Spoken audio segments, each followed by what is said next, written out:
नमस्कार साथियों, स्वागत है आप सभी का विज्ञान गुरु के आज के सेशन में। हम डिस्कस करने वाले हैं सर्कुलर मोशन। वैसे तो मेरी वीडियोस हर किसी के लिए इंपॉर्टेंट होती है क्योंकि physics is something in daily life. आज की वीडियो बहुत इंपॉर्टेंट है, स्किप मत करना, ध्यान से सुनना क्यों कह रहा हूँ। सर्कुलर मोशन और स्पेशली जो बच्चे 11th या 12th में या फिर आप प्रिपेयर कर रहे हैं मेंस की, आईआईटी मेंस, जी की बात कर रहे हैं या नीट या कोई भी एंट्रेंस एग्जामिनेशन की बात करें, या कोई कहता है कि सर्कुलर मोशन की जो बेसिक डायनेमिक्स है वो क्लियर नहीं हो पाता है, बहुत डिटेल में बहुत मेहनत करके इसको बहुत सिंप्लीफाई करके आज मैं बना रहा हूँ, ध्यान से देखिएगा। और यस, एंड में रिवॉर्ड जरूर दीजिएगा। अगर आपको ये लगे कि हाँ आज कुछ हट के आपको सेशन में मिला है तो कमेंट करके ज़रूर बताना, लाइक और सब्सक्राइब जरूर करना। आगे बढ़ते हैं।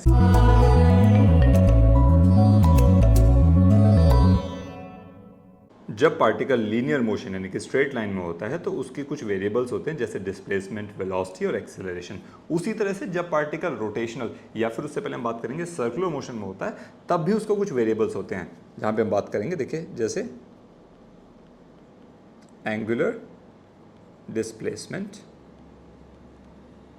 या हम बात करेंगे एंगुलर वेलोसिटी, या हम बात करें एंगुलर एक्सेलरेशन।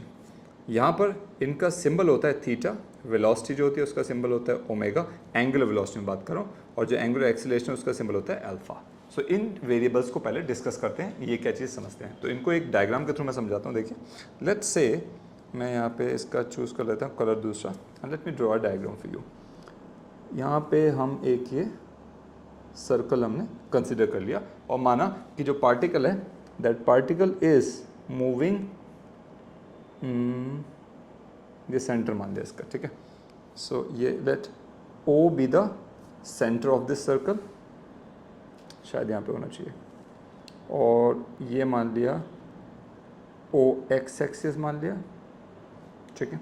लेट से कोई भी पार्टिकल पी है वो यहाँ पे रखा हुआ है, पी पॉइंट पे एक पार्टिकल है, ठीक है।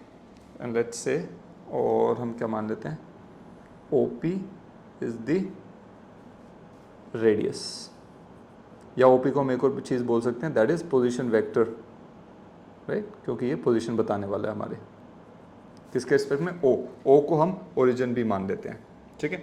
सो मैं ये लिख भी देता हूँ साथ साथ। सो लेट्स से ओ हमारा क्या है, सेंटर है, ओ एक्स आपका एक्स एक्सिस हमने अज्यूम कर लिया, ठीक है। और लेट्स से ये जो पी है ना, ये थीटा एंगल बना रहा है, that is theta is the angle subtended by the particle at center या origin पे, यानी कि angle XOP is equals to theta। that means ये एंगल आपका थीटा हो गया। अब अज्यूम करो, let's say in a very small time dt, ठीक है, dt क्या, it's a very small time, जिसके अंदर पार्टिकल P से मूव करके एक दूसरे पॉइंट पर P डैश पे पहुंच गया।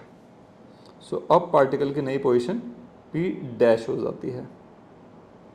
तो उसने सपोज करो कितना एंगल सबटेंड किया है सेंटर पे, या कितना एंगल उसने डिस्प्लेस हुआ है एंगल की डायरेक्शन में, ठीक है। सो लेट्स से d theta is the small angular displacement कह सकते हैं इसे।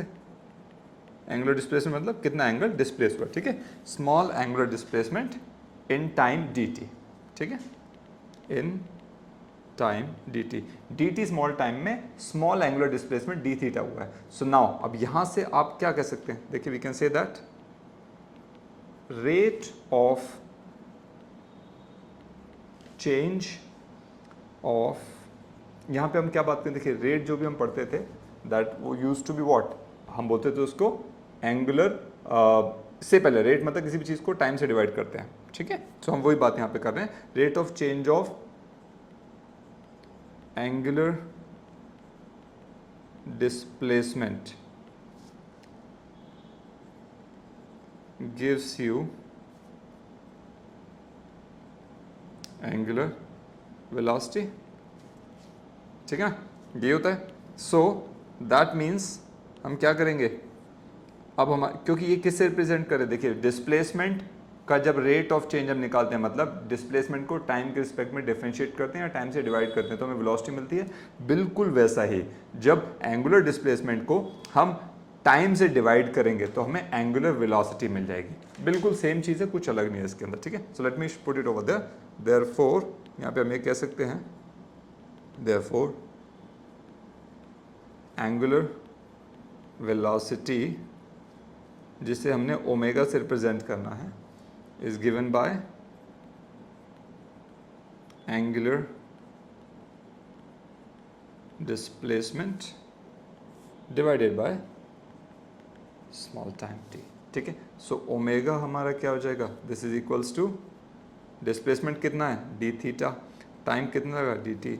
सो ओमेगा एंगुलर वेलोसिटी में मिलेगी omega is equals to D theta by D T, ठीक है। एंगुलर डिस्प्लेसमेंट को स्मॉल टाइम से डिफरेंशिएट कर दिया।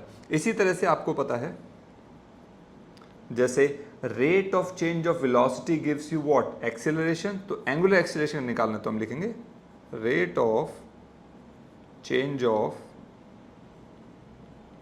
एंगुलर वेलोसिटी, ठीक है, gives what angular acceleration. That means angular acceleration is equals to angular velocity divided by, अभी हम सिर्फ वेरिएबल्स डिफाइन कर रहे हैं, अभी जो कहानी है वो तो इससे आगे आएगी, बहुत बेसिक बता रहा हूँ आपको फिलहाल मैं। सो बी केयरफुल अबाउट इट और पेशेंस रखना। Angular velocity divided by small time, so that means angular acceleration alpha is equals to d omega by dt. So that is what you have to work on, ठीक है। आगे चलते हैं, आगे बढ़ते हैं। तो जैसे नॉर्मल लीनियर मोशन में हम बात करते थे उसी तरह से इक्वेशंस ऑफ मोशन अगर हम बात करें,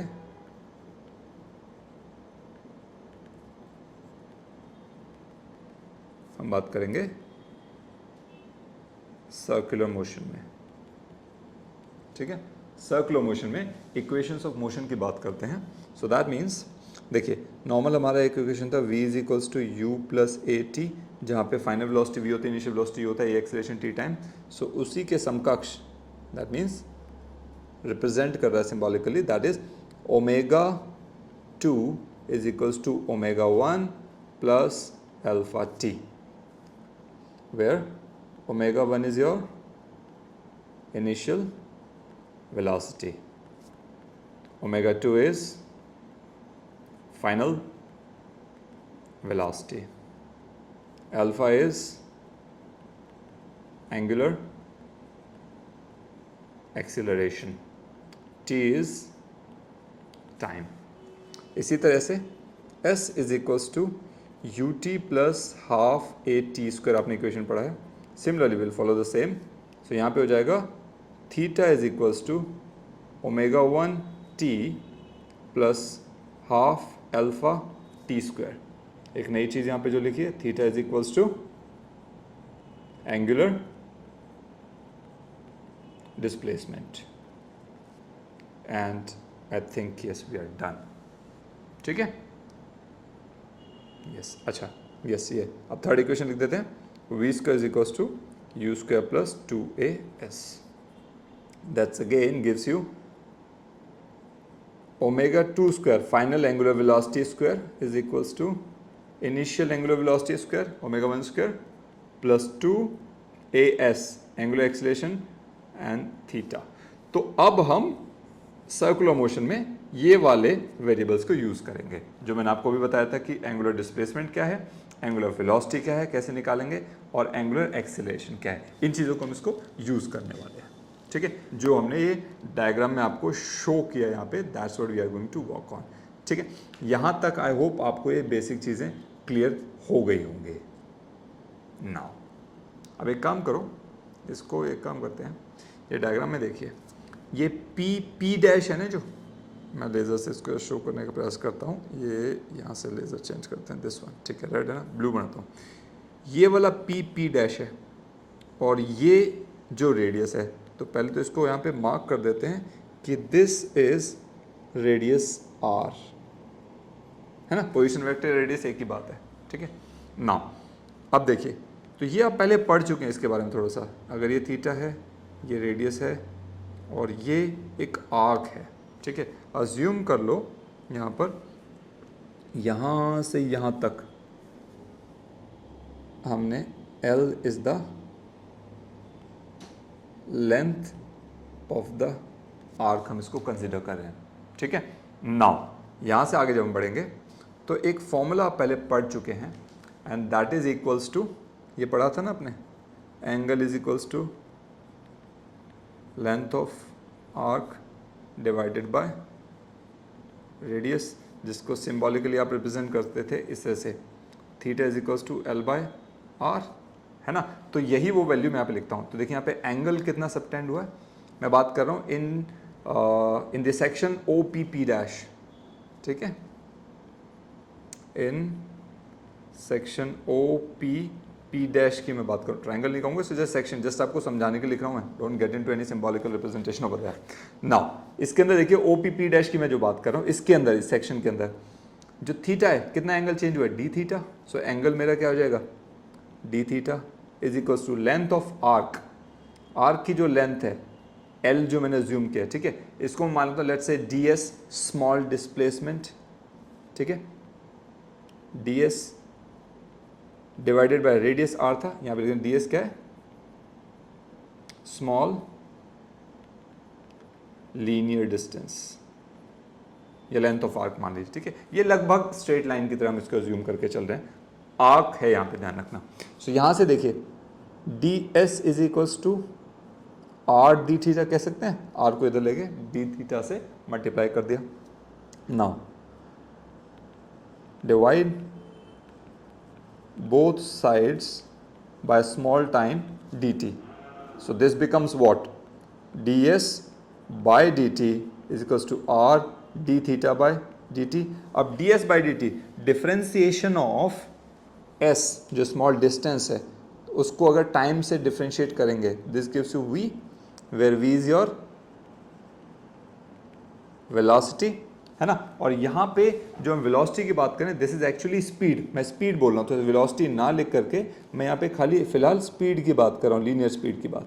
speed is equals to, magnitude की बात कर रहा हूँ केवल, is equals to ds by dt, तो ये लिख दिया ऑलरेडी, आई होप ये क्लियर है। सीधा लिखता हूँ मैं r d theta by dt, differentiation of angular displacement, मैंने अभी आपको बताया था, अगर आपको याद हो तो ये देखिए d थीटा बाय dt क्या देता है हमें, ओमेगा, एंगुलर वेलोसिटी, तो यहाँ पे मैं वो लिख सकता हूँ, लिख देते हैं r ओमेगा। तो ये रिलेशन आ गया लीनियर स्पीड और एंगुलर स्पीड के बीच में। डायरेक्शन की बात अभी नहीं करेंगे, थोड़ी देर रुक जाइए, आगे चल के डायरेक्शन पे ही डिस्कस करने वाले हैं, पहले कॉन्सेप्ट को समझते हैं। यहाँ पे ध्यान रखना, this is your linear speed जिसकी मैं बात कर रहा हूँ। तो आई होप यहाँ पे आपको क्लियर होगा कि जो v equals to r omega आ कैसे रहा है, कहाँ से रिलेशनशिप आ रहा है ना। ये कई बार चैलेंज आता है कि v equals to r omega सीधा याद कर लो, लीनियर वेलोसिटी और उसके बीच में रिलेशन कहाँ से है, ये सिंपल सा मेथड है, ये हमें पता चला है हल्के से डेरिवेशन से क्या चीज़ है, ठीक है। अब एक काम करो, ये जो इक्वेशन है, इक्वेशन नंबर 1, इसको डिफरेंशिएट कर देते हैं।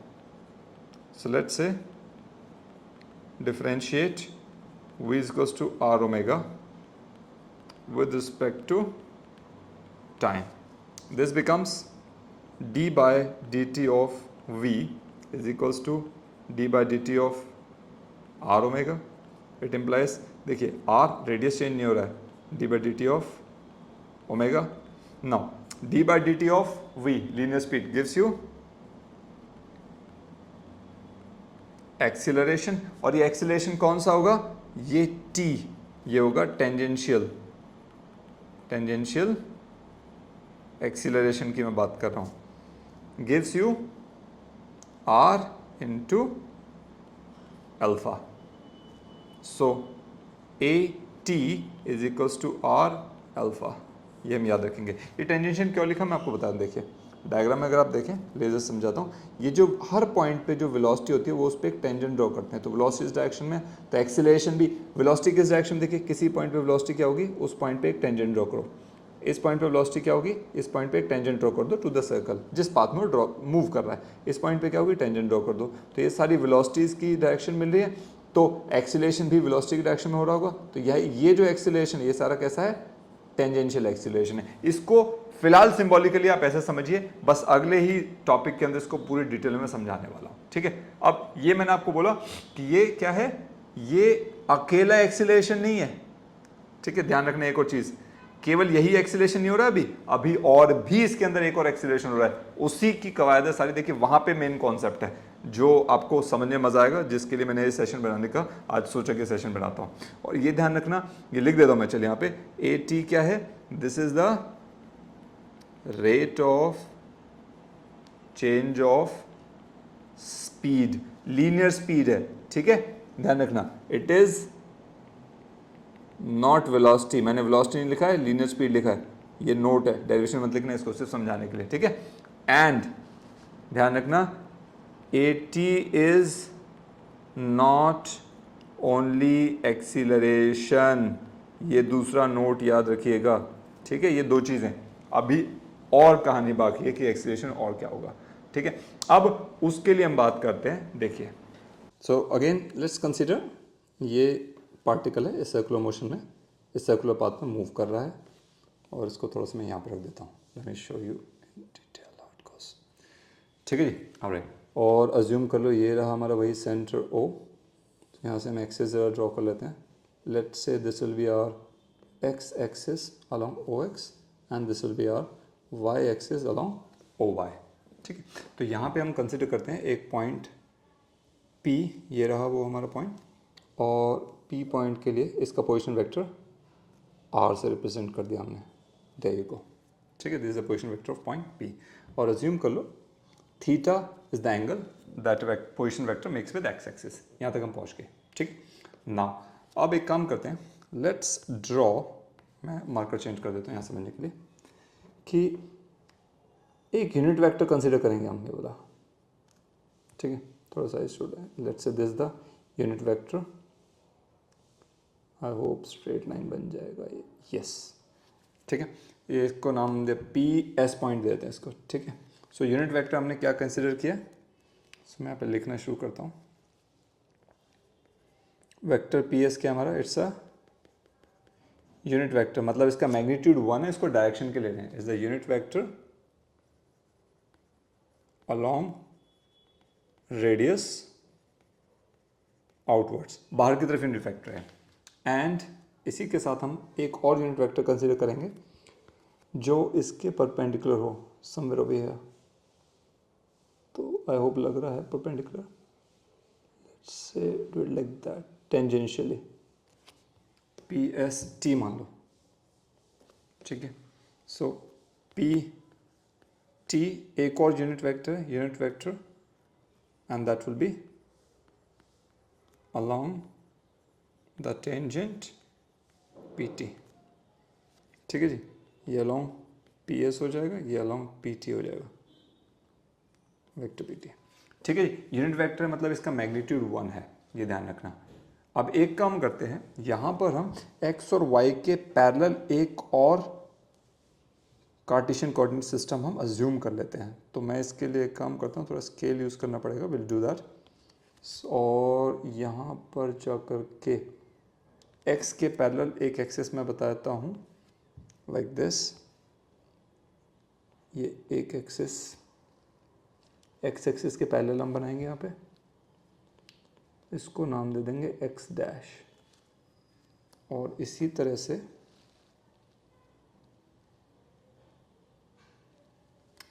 y एक्सिस के पैरेलल एक और एक्सिस बनाएंगे, और इसको भी नाम दे देंगे हम y डैश। अब स्केल हटा देते हैं और वापस से लेज़र चूज़ कर लेंगे, will get to this one now, और इसका नॉमेनक्लेचर इसी के हिसाब से कर देते हैं, ये रहा x डैश और ये रहा y डैश, पैरेलल है इसके, ठीक है। सो अगर ये है तो देखिए यहाँ पे जाहिर सी बात है ये एंगल भी थीटा हो जाएगा, ये पैरेलल है, ठीक है।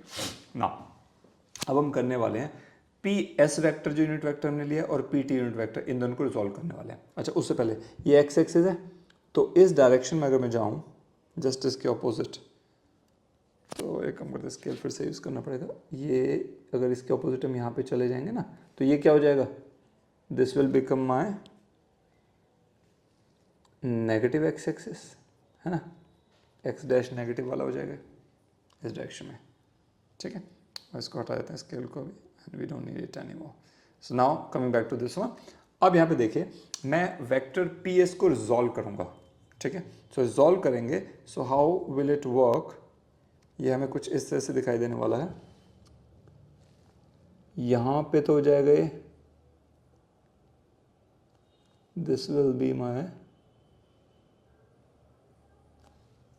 इसको लिख देंगे हम, और इधर मान लो आई कैप है यूनिट वेक्टर, वाई डैश के अलॉन्ग हो जाएगा, पी वाई डैश के अलॉन्ग हो जाएगा जे कैप यूनिट वेक्टर, और पी एक्स डैश के opposite, suppose there X double dash, P X double dash के अलॉन्ग हो जाएगा माइनस आई कैप, ऑपोजिट डायरेक्शन होंगे ना यूनिट वेक्टर, सिर्फ ये हम शो कर रहे हैं यहाँ पे। So we need to be very careful about this also, ठीक है, इसको ध्यान रखेंगे। नाउ मूविंग अहेड, अब देखिए इसको रिजॉल्व कर देते हैं, तो ये हो जाएगा मेरा पी एस कॉस थीटा इधर वाला कंपोनेंट, आई कैप यूनिट वेक्टर, और इधर इसका मैग्नीट्यूड हो जाएगा दिस वन, इसको दोबारा बनाने की कोशिश करते हैं, यस, ये हो जाएगा पी एस साइन थीटा जे कैप वाई के अलॉन्ग। तो क्या मैं वेक्टर पी एस को ऐसे नहीं लिख सकता, बिल्कुल लिख सकते हैं।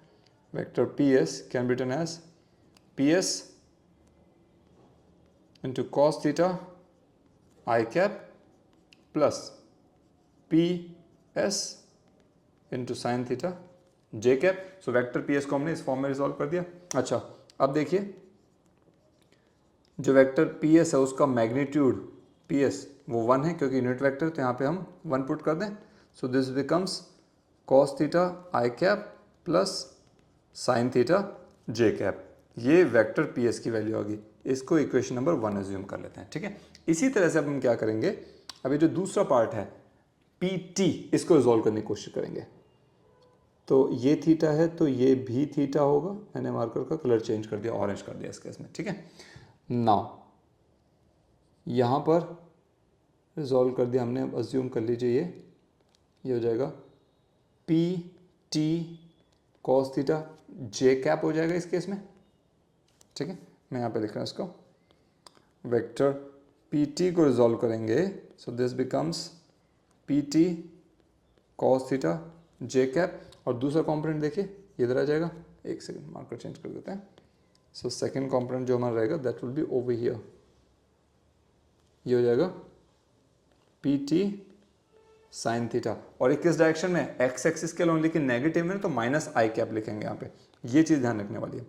सो यहाँ पे लिखेंगे हम plus P T sine theta minus आई कैप, इसको रीअरेंज करेंगे।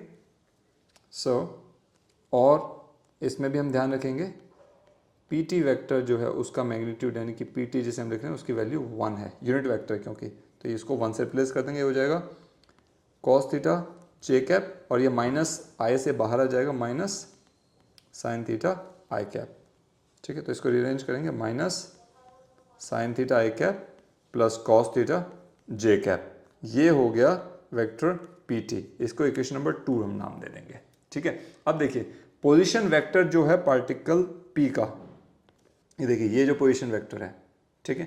अब अगर हमें ये वैल्यू निकालनी है, सो हम क्या करेंगे, इधर ये क्या हो जाएगा आर कॉस थीटा मैग्नीट्यूड, और इधर हो जाएगा आर साइन थीटा, और इधर आ जाएगा आई कैप, लेकिन आई कैप इन द सेंस जो डायरेक्शन रहेगी वो किस डायरेक्शन में होगी, एक तो ये डायरेक्शन है। अच्छा, इस वेक्टर आर को आप ये भी लिख सकते हैं, इस वेक्टर आर का magnitude into unit vector r cap, ये किसकी डायरेक्शन में है, पी एस वैक्टर, जो वेक्टर आर है और जो वेक्टर पी एस है दोनों का डायरेक्शन सेम है ना, और पी एस हमने यूनिट वेक्टर लिया था, तो मैं इसी को यूज़ करने वाला हूँ। सो यहाँ पे मैं लिख देता हूँ, now position vector r of particle p is given by vector r, उसका मैग्नीट्यूड और साथ में उसका डायरेक्शन। अब उसका डायरेक्शन वही है जो हमें पी एस यूनिट वेक्टर का है, तो हमने वेक्टर पी एस लिख दिया, ठीक है, ऐसा लिख सकते हैं, ठीक है। अब इसकी वैल्यू पुट करते हैं आर, वेक्टर पी एस की वैल्यू इक्वेशन नंबर 1 से हम यहाँ पे ले सकते हैं, वेक्टर पी एस की वैल्यू इक्वेशन नंबर 1 से लेंगे. So now this becomes r into p s की वैल्यू क्या है, कॉस थीटा आई कैप प्लस साइन थीटा जे कैप. ये वेक्टर आर की वैल्यू होगी यहाँ तक. अब यहाँ से हम सॉल्व करेंगे आगे. वी नो दैट जो वेलोसिटी होती है v, that is equals to differentiation of displacement या पोजीशन वेक्टर. सो v क्या हो जाएगा, d r by D t. That means d by D t of, इसकी वैल्यू पूरी एज लिख देंगे हम, that is equals to d by D t of r cos theta I cap plus sine theta J cap. ये लिख दिया पे, इसको क्लोज कर देंगे, ये ब्रैकेट्स में रहेगा. नाउ अब ये डिफरेंशिएशन थोड़ी सी ध्यान से करेंगे. Now this becomes r, normally change नहीं हो रहा है इसमें, डिफरेंशिएट नहीं करेंगे, आर बाहर हो जाएगा डिफरेंशिएशन से and then put it like this, d by D t of cos theta I cap plus sine theta J cap.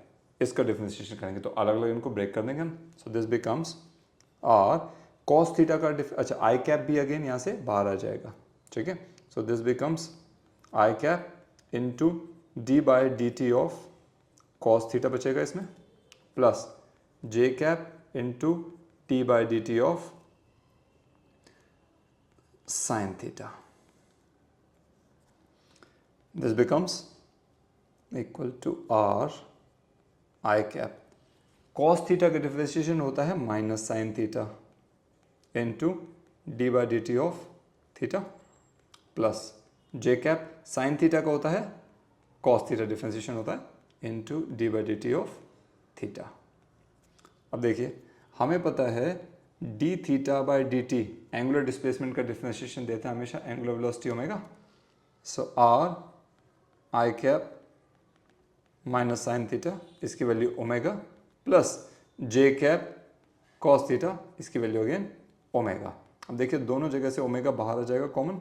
So r omega bracket में बचेगा माइनस साइन थीटा आई कैप प्लस कॉस थीटा जे cap. ये हमारे पास एक velocity की value आ गई, ठीक है. अब इसमें ये जो वैल्यू है ये v है, ये जो वैल्यू है ये हमारा मैग्नीट्यूड स्पीड का, ठीक है. This is the magnitude of speed. और ये जो वैल्यू है आप अगर इसको थोड़ा ध्यान से देखें, दिस इज व्हाट, देखिए जरा, माइनस साइन थीटा आई कैप प्लस कॉस थीटा जे कैप. सो यहाँ पे देख पा रहे हैं आप, माइनस साइन थीटा आई कैप प्लस कॉस थीटा जे कैप क्या है, पी टी. पी टी क्या है, this is P T, direction P T है ना, एक यूनिट वेक्टर मांगा था हमने, this is the direction of P T. So velocity की डायरेक्शन क्या हो जाएगी, ये पी टी. पी टी क्या है, इट्स अलोंग द टेंजेंट, ठीक है. सो यहाँ से देखिए कितना, वो जो बार बार आप पढ़ते थे कि velocity is always along the tangent. किसी भी सर्कल में कोई ऑब्जेक्ट घूम रहा है, ट्रैवल कर रहा है सर्कुलर पाथ में, तो किसी पॉइंट पर अगर वेलोसिटी निकालते तो हम निकालते velocity is along the tangent. So देखिए कहाँ से आ रहा है, this is the point where I wanted to prove कि ये अलोंग द टेंजेंट आ रहा है, ठीक है. So now this is the direction along vector P T, जो हमने एक यूनिट वेक्टर मांगा था. तो यहाँ पे एक छोटी सी बात लिख देते हैं, और क्योंकि लिखने से ना चीज़ें याद रहती हैं, इंपॉर्टेंट है. देयरफॉर आगे बढ़ने से पहले, therefore velocity at any point in a circular motion is along the tangent to the circle at that point. किसी भी पॉइंट पे एक टेंजेंट ड्रॉ कर दो और वो मिल जाएगा, ठीक है. मैग्नीट्यूड क्या होगा, with the magnitude equals to are omega. Velocity का जो मैग्नीट्यूड है, स्पीड जो है वो आर ओमेगा होगी, याद रखना, ठीक है. अब यहां से बढ़ते हैं. Now let's talk about acceleration. Acceleration A, जो नेट एक्सीलरेशन इसमें होने वाला है उसकी बात करते हैं. तो वो देखिए एक्सीलरेशन जो होगा that is equals to what, rate of change of velocity. यही तो होता है acceleration. So acceleration is the rate of change of velocity, ठीक है. मतलब वेलोसिटी किस रेट पे चेंज हो रही है, that is our acceleration. So capital नहीं sorry small a vector a is equals to velocity का रेट ऑफ चेंज, मतलब इसका डिफरेंशिएशन कर दो टाइम के रिस्पेक्ट में dv/dt। अब वेलोसिटी की वैल्यू ये जो थी, यहाँ से हमने इक्वेशन नंबर 1 2 3 इसको मान लेते हैं। Let's assume this is my equation number 3। So from equation number 3 I can use velocity equals to r omega. ठीक है, this implies over here vector is equals to d/dt of velocity की as is value put कर दूंगा मैं यहाँ पे, वो क्या है r omega into minus sine theta आई कैप प्लस कॉस थीटा जे कैप। ठीक है, नाउ अब इसको देखिए, यहाँ पे r तो चेंज नहीं होगा, बाहर आ जाएगा, कांस्टेंट है, रेडियस चेंज नहीं हो रहा है, इनटू d/dt ऑफ दो चीज़ें ओमेगा इनटू है, ये ध्यान रखना डिफरेंशिएशन, अब माइनस साइन थीटा आई कैप प्लस कॉस थीटा जे कैप। तो देखिए आपको यहाँ पे समझ आ रहा होगा, ये ना दो फंक्शन की तरह होगा। अब ये फंक्शन u फर्स्ट फंक्शन, ये सेकंड फंक्शन v। जो डिफरेंशिएशन था ना, यहाँ पे लिख देता हूँ मैं, देखिए एक आपने ये डिफरेंशिएशन का फॉर्मूला पता होगा, d/dt of u into v, first function into second function क्या था, first function into differentiation of second function plus v into du/dt। इसके ऊपर पूरी डिटेल में मैंने एक वीडियो बनाई हुई है, आप प्लेलिस्ट में जाकर देखेंगे डिफरेंशिएशन। अगर कोई डाउट हो आप डिफरेंशिएशन देख सकते हैं, वहाँ पे पूरा डिफरेंशिएशन A to Z जो आपको फिजिक्स के अंदर चाहिए, पूरा एक वीडियो बनाया हुआ है मैंने, आप प्लेलिस्ट में जाकर चेक कर सकते हैं चैनल पे। वापस आते हैं, यहाँ पे स्टार्ट करेंगे हम डिफरेंशिएशन करना है इसको। सो नाउ दिस जो हमारी वैल्यू है, अब इसको हम u इंटू वी के फॉर्मूले से करेंगे differentiate. So vector is equals to r बाहर रहेगा as it is, u first function omega, ठीक है, into d/dt of second function, यानी कि माइनस साइन थीटा आई कैप प्लस कॉस थीटा जे कैप। उसके बाद प्लस सेकेंड फंक्शन, यानी कि that gives you minus sine theta I cap plus cos theta J cap multiply by differentiation of first function, यानी कि d/dt of omega. ठीक है, बस अब इस इक्वेशन को हमें सॉल्व करना है, तो फटाफट सॉल्व करते हैं। r ओमेगा, अब इसको फिर से ब्रेक कर देंगे हम। सो दिस बिकम्स, ये देखिए मैं क्या करता हूँ, सीधे एक स्टेप कम कर देता हूँ, थोड़ी जल्दी हो जाएगा। ये आई कैप है, ठीक है, आई कैप भी डिफरेंशिएशन बाहर हो जाएगा, d/dt ऑफ साइन थीटा बचेगा, minus sine theta will work on to that. ठीक है, तो यहाँ पे लिख रहा हूँ मैं माइनस आई कैप बाहर into d/dt of sine theta, ठीक है, प्लस जे कैप बाहर आ जाएगा, d/dt ऑफ कॉस थीटा, ये हो जाएगा, प्लस इसकी value minus sine theta I cap plus cos theta J cap into d/dt of omega. इसको सॉल्व करते हैं आगे। Vector a is equals to r omega as it is, ये हो जाएगा माइनस आई कैप, कैप लगाता हूँ इजी रहेगा, minus I cap into differentiation of sine theta होता है हमेशा cos theta, so this gives you cos theta into d/dt of theta plus J cap into cos theta को again minus sine theta into d/dt of again theta, bracket close, plus, ठीक है, यहाँ पे as it is minus sine theta I cap plus cos theta J cap into d/dt of omega, cos theta into J cap. ठीक है, इसको आगे solve करते हैं। So now this becomes r omega into, देखिए minus I cap cos theta, d/dt of theta क्या होगा omega, minus minus minus plus minus हो जाएगा, जे कैप साइन थीटा, ये अगेन ओमेगा हो जाएगा, वैल्यूज ओमेगा पुट कर रहे हैं ओमेगा, ठीक है, प्लस ये हो जाएगा आपका minus sine theta I cap plus cos theta J cap into d omega by D T. ठीक है, now let's work on to that. R इसको ओपन कर देते हैं, ओमेगा इंटू ओमेगा, ये यहाँ से देखिए ओमेगा बाहर आ जाएगा, so this becomes r omega square, bracket में क्या रहेगा माइनस, या माइनस ले लूँ बाहर, माइनस पूरा, ये क्या बचेगा कॉस थीटा आई कैप प्लस साइन थीटा जे कैप, और यहाँ क्या बचेगा प्लस माइनस साइन थीटा आई कैप प्लस कॉस थीटा जे cap into d omega bye T T.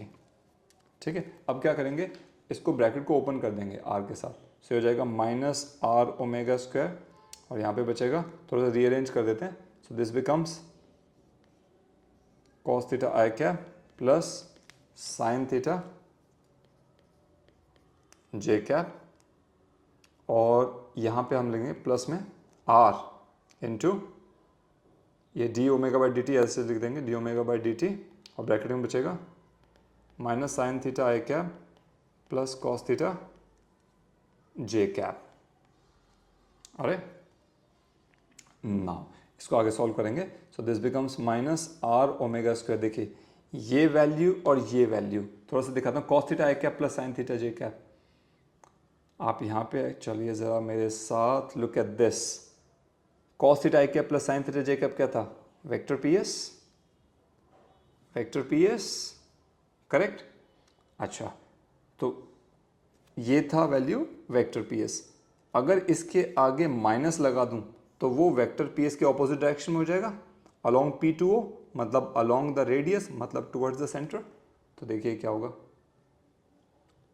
Into ये वैल्यू लिखता हूँ पहले, यहाँ पे डायरेक्शन था ना यूनिट वेक्टर का, वेक्टर पी एस आ गए प्लस आर ओमेगा है, इसको एक काम करो आर को अंदर ले जाओ, वापस r omega d by D t हो जाएगा, ब्रैकेट में डिफरेंशिएशन में अंदर लेंगे इसको, और ये क्या हो जाएगा, ये होगा पी टी की वैल्यू माइनस साइन थीटा आई कैप, देखिए ये जो वैल्यू है minus sine theta I cap plus cos theta J cap, can see this, यहाँ पे ये रहा माइनस साइन थीटा आई कैप प्लस कॉस थीटा जे कैप, पी टी की वैल्यू है ना, पी टी क्या था टेंजेंट के along, so I'll put it over there as a PT, that was unit vector PT, so this becomes unit vector PT, correct। इसको थोड़ा सा rearrange करें अगर, तो वेक्टर ए क्या हो जाएगा आपका minus are omega square vector P S plus ये D omega D R omega क्या था वी था ना, D we by D T into P T, क्योंकि v is equals to are omega, और ये क्या यहाँ पे ध्यान रखें लीनियर स्पीड की बात हो रही है, वेलोसिटी नहीं है, ठीक है। v equals to are omega value put कर दी, सो हमारे पास ये आ गई इक्वेशन किसकी, एक्सीलरेशन की। तो देखिए अब हमारे पास दो तरह के एक्सीलरेशन है, कौन कौन से देखिए। अच्छा, ये एक और चीज़ देखिए यहाँ पे, पी एस के आगे माइनस साइन है, मतलब जो पी एस का डायरेक्शन उसके ऑपोजिट जाना चाहिए ए, so that means P S इधर जा रहा है तो इसके ऑपोजिट है हमारा डायरेक्शन ये, तो एक्चुअल में एक एक्सीलरेशन तो इधर आ रहा है, इसको बोलेंगे ए आर रेडियल एक्सीलरेशन, रेडियस के अलोंग है, और दूसरा जा रहा है टेंजेंट के अलोंग पी टी, इसको बोलेंगे ए टी टेंजेंशियल एक्सीलरेशन, ठीक है, ये ध्यान रखना। अब देखिए यहाँ पे एक स्पेशल केस यहाँ पे रह जाता है, इन केस लिख देता हूँ मैं, इन केस ऑफ यूनिफॉर्म, अब ये कॉन्सेप्ट बहुत इंपॉर्टेंट है, circular motion, uniform circular motion देखिए क्या होगा, स्पीड जो v से रिप्रेजेंट कर रहा हूँ, स्पीड क्या होगी पार्टिकल की, दैट इज यूनिफॉर्म, या फिर क्या रहेगी वो कांस्टेंट रहने वाली है ना, ठीक है। क्या होगा, केवल ओनली डायरेक्शन विल चेंज, ठीक है, यहां से। सो दैट मीन्स देयरफॉर अगर कोई भी कांस्टेंट चीज है उसका डिफरेंशिएशन जीरो होता है, आपको पता है, यानी कि d we by D t क्या होगा, जीरो हो जाएगा। अगर v कांस्टेंट है तो उसका डिफरेंशिएशन जीरो होता है, यानी कि d we by D t की वैल्यू जीरो हो जाएगी। तो उससे ये जो इक्वेशन नंबर 4 मैंने मानी है, आप ये देखो d we by D t zero हो जाएगा, तो जो टेंजेंशियल एक्सीलरेशन जा रही है पूरा का पूरा जीरो, तो क्या बचेगा, केवल ये रेडियल एक्सीलरेशन, ठीक है।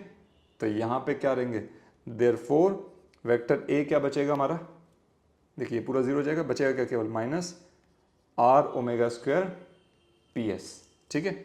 ये था डायरेक्शन के साथ, और खाली अगर ए बोलें, ठीक है, एक्सीलरेशन वो क्या होगा, माइनस आर ओमेगा स्क्वायर, और इसी को हम रिप्रेजेंट करेंगे ए आर से, माइनस आर ओमेगा स्क्वायर, और इसको बोलते हैं हम रेडियल एक्सीलरेशन, इसी को आप आगे बोलते हैं centripetal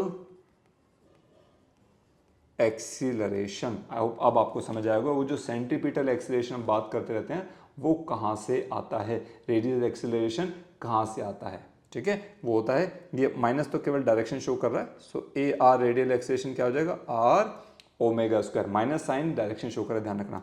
now you know omega की वैल्यू क्या होती है, v by are.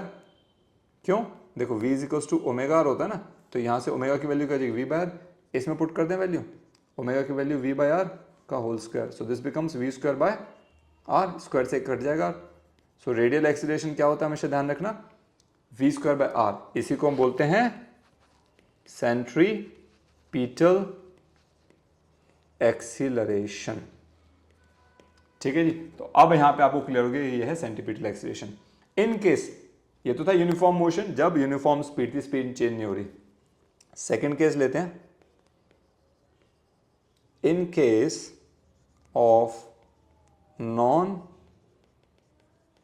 Uniform motion, अगर मोशन हो रहा है नॉन यूनिफॉर्म, मतलब स्पीड की जो मैग्नीट्यूड है ना वो भी चेंज हो रहा है। ठीक है, मींस व्हेन स्पीड, देखिए वेलोसिटी तो चेंज हो ही रही है, सर्कल में मूव कर रहे से डायरेक्शन चेंज हो रहा है, वेलोसिटी चेंज होगी, बट अगर उसकी स्पीड भी चेंज हो रही है, वेरी कर रही है, व्हेन स्पीड ऑफ पार्टिकल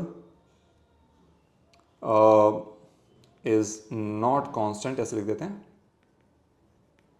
ठीक है, वेरिएबल है, देन एक्सेलरेशन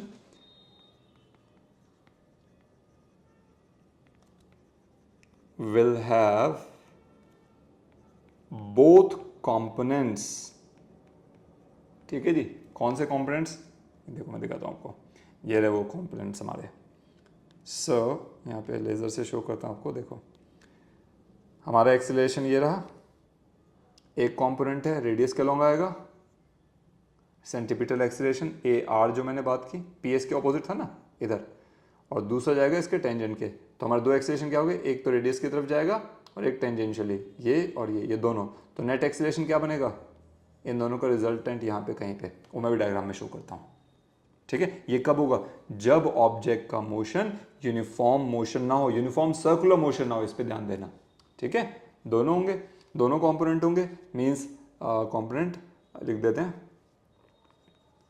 रेडियल जो था opposite to vector P s, and tangential जो था along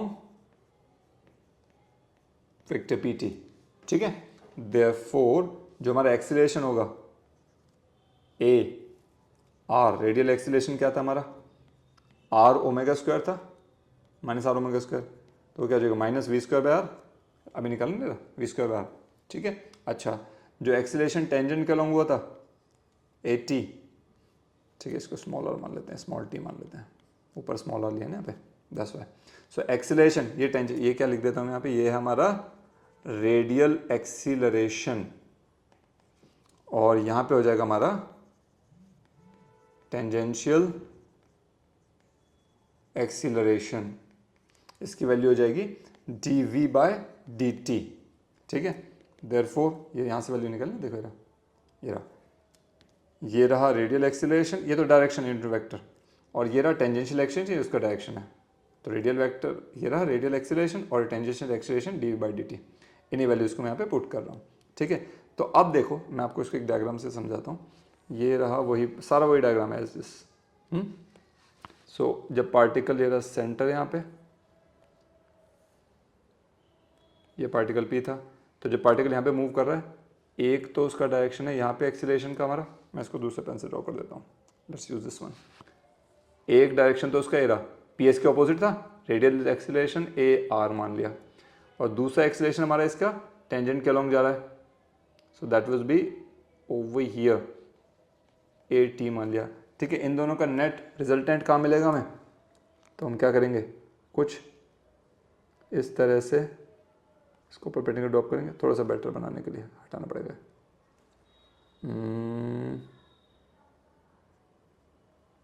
I think like this. ठीक है, ट्रायंगल ऑफ पैलोग्राम एडिशन याद है ना, वही करने वाले हैं। So this is the net acceleration A, ये होगा हमारा नेट एक्सीलरेशन, ठीक है। तो ये कैसे मिलेगा, वही ट्रायंगल ऑफ पैरेललोग्राम लगा लेंगे वेक्टर एडिशन वाला। So net acceleration a is equals to क्या होगा, under root of a r square plus A t square. तो ये क्या हो जाएगा, ए आर की वैल्यू पुट करो, सो ये हो जाएगा वी स्क्वायर बाय आर का होल स्क्वायर प्लस ए टी की value d we by D t का होल स्क्वायर अंडर रूट, ये हो जाएगा ए का मैग्नीट्यूड है, ठीक है, दिस मैग्नीट्यूड। अच्छा सपोज करो ये बीटा एंगल बना रहा है किसके साथ, ए आर के साथ, ठीक है, it's making an angle beta with A R. So direction के लिए ये तो था magnitude, so tan beta is equals to क्या होगा, टेन बीटा इस ट्रायंगल में देखो क्या होगा, इसको मान लो क्यू, टेन बीटा क्या होगा Q, tan beta is equals to ये पी एन मान लो, ठीक है, Q N divided by P N. In fact P N की वैल्यू जो ऑलरेडी हमारे पास है already, that is A R, ठीक है, मैं अज्यूम करके चल रहा हूँ ए एन का हम वैल्यू मान रहे हैं यहाँ पे ए आर का। सो क्यू एन की वैल्यू क्या थी हमारी, क्यू एन यहाँ पे शो करता हूँ, देखिए ये जो क्यू एन है this is Q N, this is equals to A T का मैग्नीट्यूड, ठीक है, एंड पी एन की वैल्यू क्या थी, this is equals to A R का, ये ए टी था ए आर था, ए आर का मैग्नीट्यूड, ठीक है। सो यही वैल्यूज यहाँ पे पुट कर रहा हूँ, क्यू एन की वैल्यू होगी ए टी का मैग्नीट्यूड, ए टी का मैग्नीट्यूड है D we by D T divided by P N की वैल्यू है ए आर, यानी कि माइनस साइन माइनस हटा देंगे आप, मैग्नीट्यूड लेंगे केवल v by r, v square by are. So इस तरह से हमें डायरेक्शन मिल जाएगा। तो अगर क्वेश्चन आता है तो आप ध्यान रखना मैग्नीट्यूड और डायरेक्शन दोनों निकालना है। इससे आप मेंस का भी क्वेश्चन आता है उसको भी सॉल्व कर सकते हैं। ये था इसका डिटेल्ड वैल्यूएशन की ये कैसे हो रहा है, ठीक है, एक्सीलरेशन कैसे दो एक्सीलरेशन चलते हैं। ध्यान रखना जब हमने बात की अगर मोशन है यूनिफॉर्म सर्कुलर मोशन तो ये टेंजेंशियल एक्सीलरेशन होगा ही नहीं, क्यों, इसकी वैल्यू जीरो हो जाती है, बताया डी बाई डी टी हो जाता है, वेलोसिटी कांस्टेंट होती है, कांस्टेंट का डिफरेंशिएशन जीरो, तो टेंजेंशियल एक्सीलरेशन पूरा जीरो हो जाएगा, केवल ये बचेगा, ये यानी कि केवल बचेगा आर ओमेगा स्क्वायर, तो तब होता है केवल रेडियल एक्सीलरेशन जिसे बोलते हैं सेंटीपीटल एक्सीलरेशन। अगर नॉन यूनिफॉर्म मोशन हुआ तो नॉन यूनिफॉर्म मोशन में हमारे पास टेंजेंशियल भी होगा और रेडियल यानी कि सेंटीपीटल भी होगा, तब इनका नेट रिजल्टेंट निकलेगा ए, इस तरह से निकालेंगे, ठीक है जी। आई होप आपको अभी समझ आएगा क्वेश्चन, बहुत इंटरेस्टिंग टॉपिक था, आप लोगों को पसंद आएगा, इससे रिलेटेड आगे बात है। अब एक काम करते हैं, now we can say that if a particle moves in a circle with a constant speed then it has only radial acceleration, ठीक है, मतलब एक्सीलरेशन सेंटर की तरफ हो रहा है ना। अगर कोई पार्टिकल मूव कर रहा है कांस्टेंट स्पीड से मूव कर रहा है तो टेंजेंशियल एक्सीलरेशन तो बचेगा नहीं, तो उसके केस में डायग्राम समझाते हैं। यहाँ पे अगर ये पार्टिकल है, ठीक है, और ये कांस्टेंट स्पीड से, v इसकी कांस्टेंट स्पीड है और ये कैसी है, कांस्टेंट है, तो इसमें क्या होगा, एक्सीलरेशन केवल क्या होगा, सेंटर की तरफ एक्सीलरेशन होगा, करेक्ट, रेडियस की तरफ होगा एक्सीलरेशन, रेडियल, इसको हम क्या बोलते हैं, this is known as radial, या इसी को बोलते हैं हम सेंट्रीपीटल एक्सीलरेशन, ठीक है, यही होगा। अब एक बात देखिए, अगर कोई भी एक्सीलरेशन हो रहा है किसी पार्टिकल में जब वो सर्कल में मूव कर रहा है तो उस एक्सीलरेशन की वजह से कोई ना कोई फोर्स जरूर दिखाई देगी, तभी तो एक्सीलरेशन दिख रहा है, मतलब उसकी वजह कोई ना कोई फोर्स जरूर दिखाई देगी। मींस यहाँ पे कोई ना कोई एक ऐसी फोर्स है जो सेंटर की तरफ लग रही है टुवर्ड्स द सेंटर ओ, इस फोर्स को ही हम बोलते हैं सेंट्रीपीटल फोर्स, जो हमेशा सेंटर की तरफ लगती है। अब देखिए फोर्स क्या होता है, force is mass into acceleration, तो सेंट्रीपीटल फोर्स क्या होगी, मास इनटू एक्सीलरेशन, क्या होगा इसका, एक्सीलरेशन अभी निकाला हमने आर ओमेगा स्क्वायर, ठीक है, या आप इसको बोल सकते हैं क्या होगा ये वी स्क्वायर बाय आर, दोनों में से एक ही बात है ना। So this becomes M we square by are. So centripetal force का डायरेक्शन हमें पता चल जाएगा ऑलरेडी क्योंकि सेंटर की तरफ है, और इसकी मैग्नीट्यूड में पता चल गया ये क्या होगा M we square by are. So this is how you can talk about centripetal force, मतलब ये वो फोर्स है जब कोई ऑब्जेक्ट यूनिफॉर्म स्पीड से सर्कुलर मोशन में मूव कर रहा है। स्पीड ध्यान रखना वेलोसिटी नहीं है, स्पीड यूनिफॉर्म है, कांस्टेंट स्पीड यानी कि, ठीक है, ये हो गया सेंट्रीपीटल फोर्स। यहीं से आप देखो ए की वैल्यू आर ओमेगा स्क्वायर भी होती है ना, M into R omega square, कुछ भी रख दो, एम आर ओमेगा स्क्वायर भी लिखा जा सकता है, ये दोनों वैल्यूज सेंट्रीपीटल फोर्स की होती हैं। आई होप आपको ये क्लियर होगा। अब यहाँ से अगला टॉपिक देखिए, इसके अंदर वी विल वर्क ऑन, ये तो था सेंट्रीपीटल फोर्स, ठीक है, अब बात करते हैं, एक और टर्म आएगी सेंट्रीफ्यूगल फोर्स। इसे आप सूडो फोर्स भी कह सकते हैं, मतलब इसको ना pseudo force something which doesn't exist, ठीक है, ऐसा भी इसको बोलते हैं कि it's pseudo force. P silent रहेगा, ठीक है। सूडो फोर्स मतलब ये ना it's like imaginary force, it doesn't exist, ठीक है। अभी समझाते हैं कैसे, इसको एक एग्जांपल के थ्रू समझाता हूं मैं। नाउ लेट्स से हमारे पास एक व्हील है, giant wheel, big wheel, right, जिस पे हमने एक सिस्टम बनाया एंड लेट्स से ये एक, मैं इसको यहाँ पे ड्रॉ करता हूँ, लेट्स दैट्स वन केबिन, ठीक है। और हमने कुछ अरेंजमेंट ऐसा किया है, it is able to rotate on its own around its axis, suppose ये एक्सिस है, ठीक है। और ये सपोज करो ऐसे ओमेगा एंगुलर वेलोसिटी से रोटेट कर रहा है, ठीक है। और यहाँ पर ये एक बॉक्स रखा हुआ है, बॉक्स का मास है m। अब जरा देखते हैं इस बॉक्स पे जो फोर्सेस हैं वो कौन कौन सी फोर्स एक्ट कर रही हैं, ठीक है। Now let's understand. सो इसको फ्री बॉडी डायग्राम भी आप बोल सकते हैं। सो पहली जो फोर्स है वो एक तो इस बॉक्स के द्वारा किया गया action, that is equal to its weight mg है, वो डाउनवर्ड एक्ट कर रहा है। और न्यूटन का थर्ड लॉ कहता है for every action there is a equal and opposite reaction, तो इसके ऑपोजिट यहाँ पे एक normal reaction r upward direction में एक्ट कर रहा है, ठीक है। अब मैं लिख देता हूँ, mg में मान रहा हूँ weight of the object, mass object का m मान लिया, और r हमने अज्यूम कर लिया it is the normal reaction on box due to earth, ठीक है। ये दो फोर्स होगी। अच्छा, अब तीसरी फोर्स क्या है, अब देखिए ये जो ऑब्जेक्ट है इस पे एक फोर्स ऑफ फ्रिक्शन लगेगी, ये जब सर्कल में मूव करने की कोशिश करेगा तो जाहिर सी बात है ऑब्जेक्ट बाहर की तरफ जाने की कोशिश करेगा, ठीक है ना, ये बाहर की तरफ जाने की कोशिश करेगा, that means it will try to move in this direction, ठीक है। सबसे बढ़िया एग्जाम्पल क्या है, आप कोई भी एक थ्रेड लो, ठीक है, एक थ्रेड लिया और इसके एंड पे एक मास रोटेट बांध दिया और इसको जरा ऐसे सर्कल में मूव कराओ, तो आप देखेंगे जब इसको मूव करा रहे हो तो जिस एंड पे भी आप इसको छोड़ेंगे ये यहीं पे ड्रॉप नहीं होगा, ये कुछ ऐसे टेंजेंशियली मतलब सर्कल से बाहर की तरफ जाने की कोशिश करेगा, क्योंकि आपको पता ना एक्सीलरेशन कौन सा हो रहा है, टेंजेंशियल एक्सीलरेशन चल रहा है इस केस में, अगर नॉन यूनिफॉर्म है तो, ठीक है, अदरवाइज रेडियल की तरफ है। यहाँ से भी आगे बढ़ते हैं, तो जब आप इसको थ्रेड में इस पत्थर को बांध करके घुमाओगे तो जहाँ आप इसे रोकना चाहोगे वो वहाँ से नीचे ऐसे नहीं ड्रॉप करेगा, वो थोड़ा सा ऐसे बाहर की तरफ जाके गिरेगा, है ना। वाई इज इट हैपनिंग, ऐसा हो क्यों रहा है, यानी कि बाहर की तरफ भी कोई से फोर्स लग रही है, अगर सर्कल में ऑब्जेक्ट मूव करेगा तो बाहर की तरफ से फोर्स लगेगी, ठीक है। अच्छा, यहाँ पे सपोज करो एक आदमी को, ऑब्जर्वर को हमने यहाँ पे पिक कर लिया and that observer is sitting into this, अब वो इसको देख रहा है, उसके लिए क्या है, ये बॉक्स रेस्ट पे है। अच्छा, क्योंकि दोनों सरफेस हैं, बॉक्स का सरफेस और ये जो अरेंजमेंट है, जो व्हील है उसका सरफेस है, इन दोनों के बीच में फोर्स ऑफ फ्रिक्शन भी है, करेक्ट। फोर्स ऑफ फ्रिक्शन क्या है, वो फोर्स ऑफ फ्रिक्शन क्या कर रही है, इसको सेंटर की तरफ धकेल रही है, फोर्स ऑफ फ्रिक्शन इधर एक्ट कर रही है, क्यों एक्ट कर रही है, क्योंकि ये जो ऑब्जेक्ट है बाहर जाने की कोशिश कर रहा है ना, तो force of friction let's say small F हमने मान लिया, स्मॉल एफ क्या है, this is force of friction, ठीक है, जो इसे सेंटर की तरफ धकेल रही है। अब इसके ऊपर फोर्स ऑफ फ्रिक्शन सेंटर की तरफ लगेगी तो जाहिर सी बात है ऑब्जेक्ट सेंटर पे गिर जाना चाहिए, क्यों, क्योंकि force of friction is providing the necessary centripetal force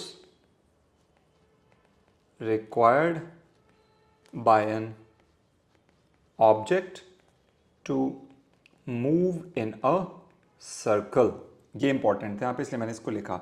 so force of friction क्या कर रही है, यही हमें वो सेंट्रीपिटल फोर्स दे रही है जिसकी वजह से ऑब्जेक्ट सर्कल में घूम कर आ रहा है, मतलब जिसकी वजह से पूरी की पूरी जो व्हील है या जो भी अरेंजमेंट हमने बनाया पूरा इसको घूम पा रहा है, जो चेंबर है घूम पा रहा है ओमेगा एंगुलर वेलोसिटी से, तो सेंट्रीपिटल फोर्स चाहिए, वो फोर्स ऑफ फ्रिक्शन दे रही है।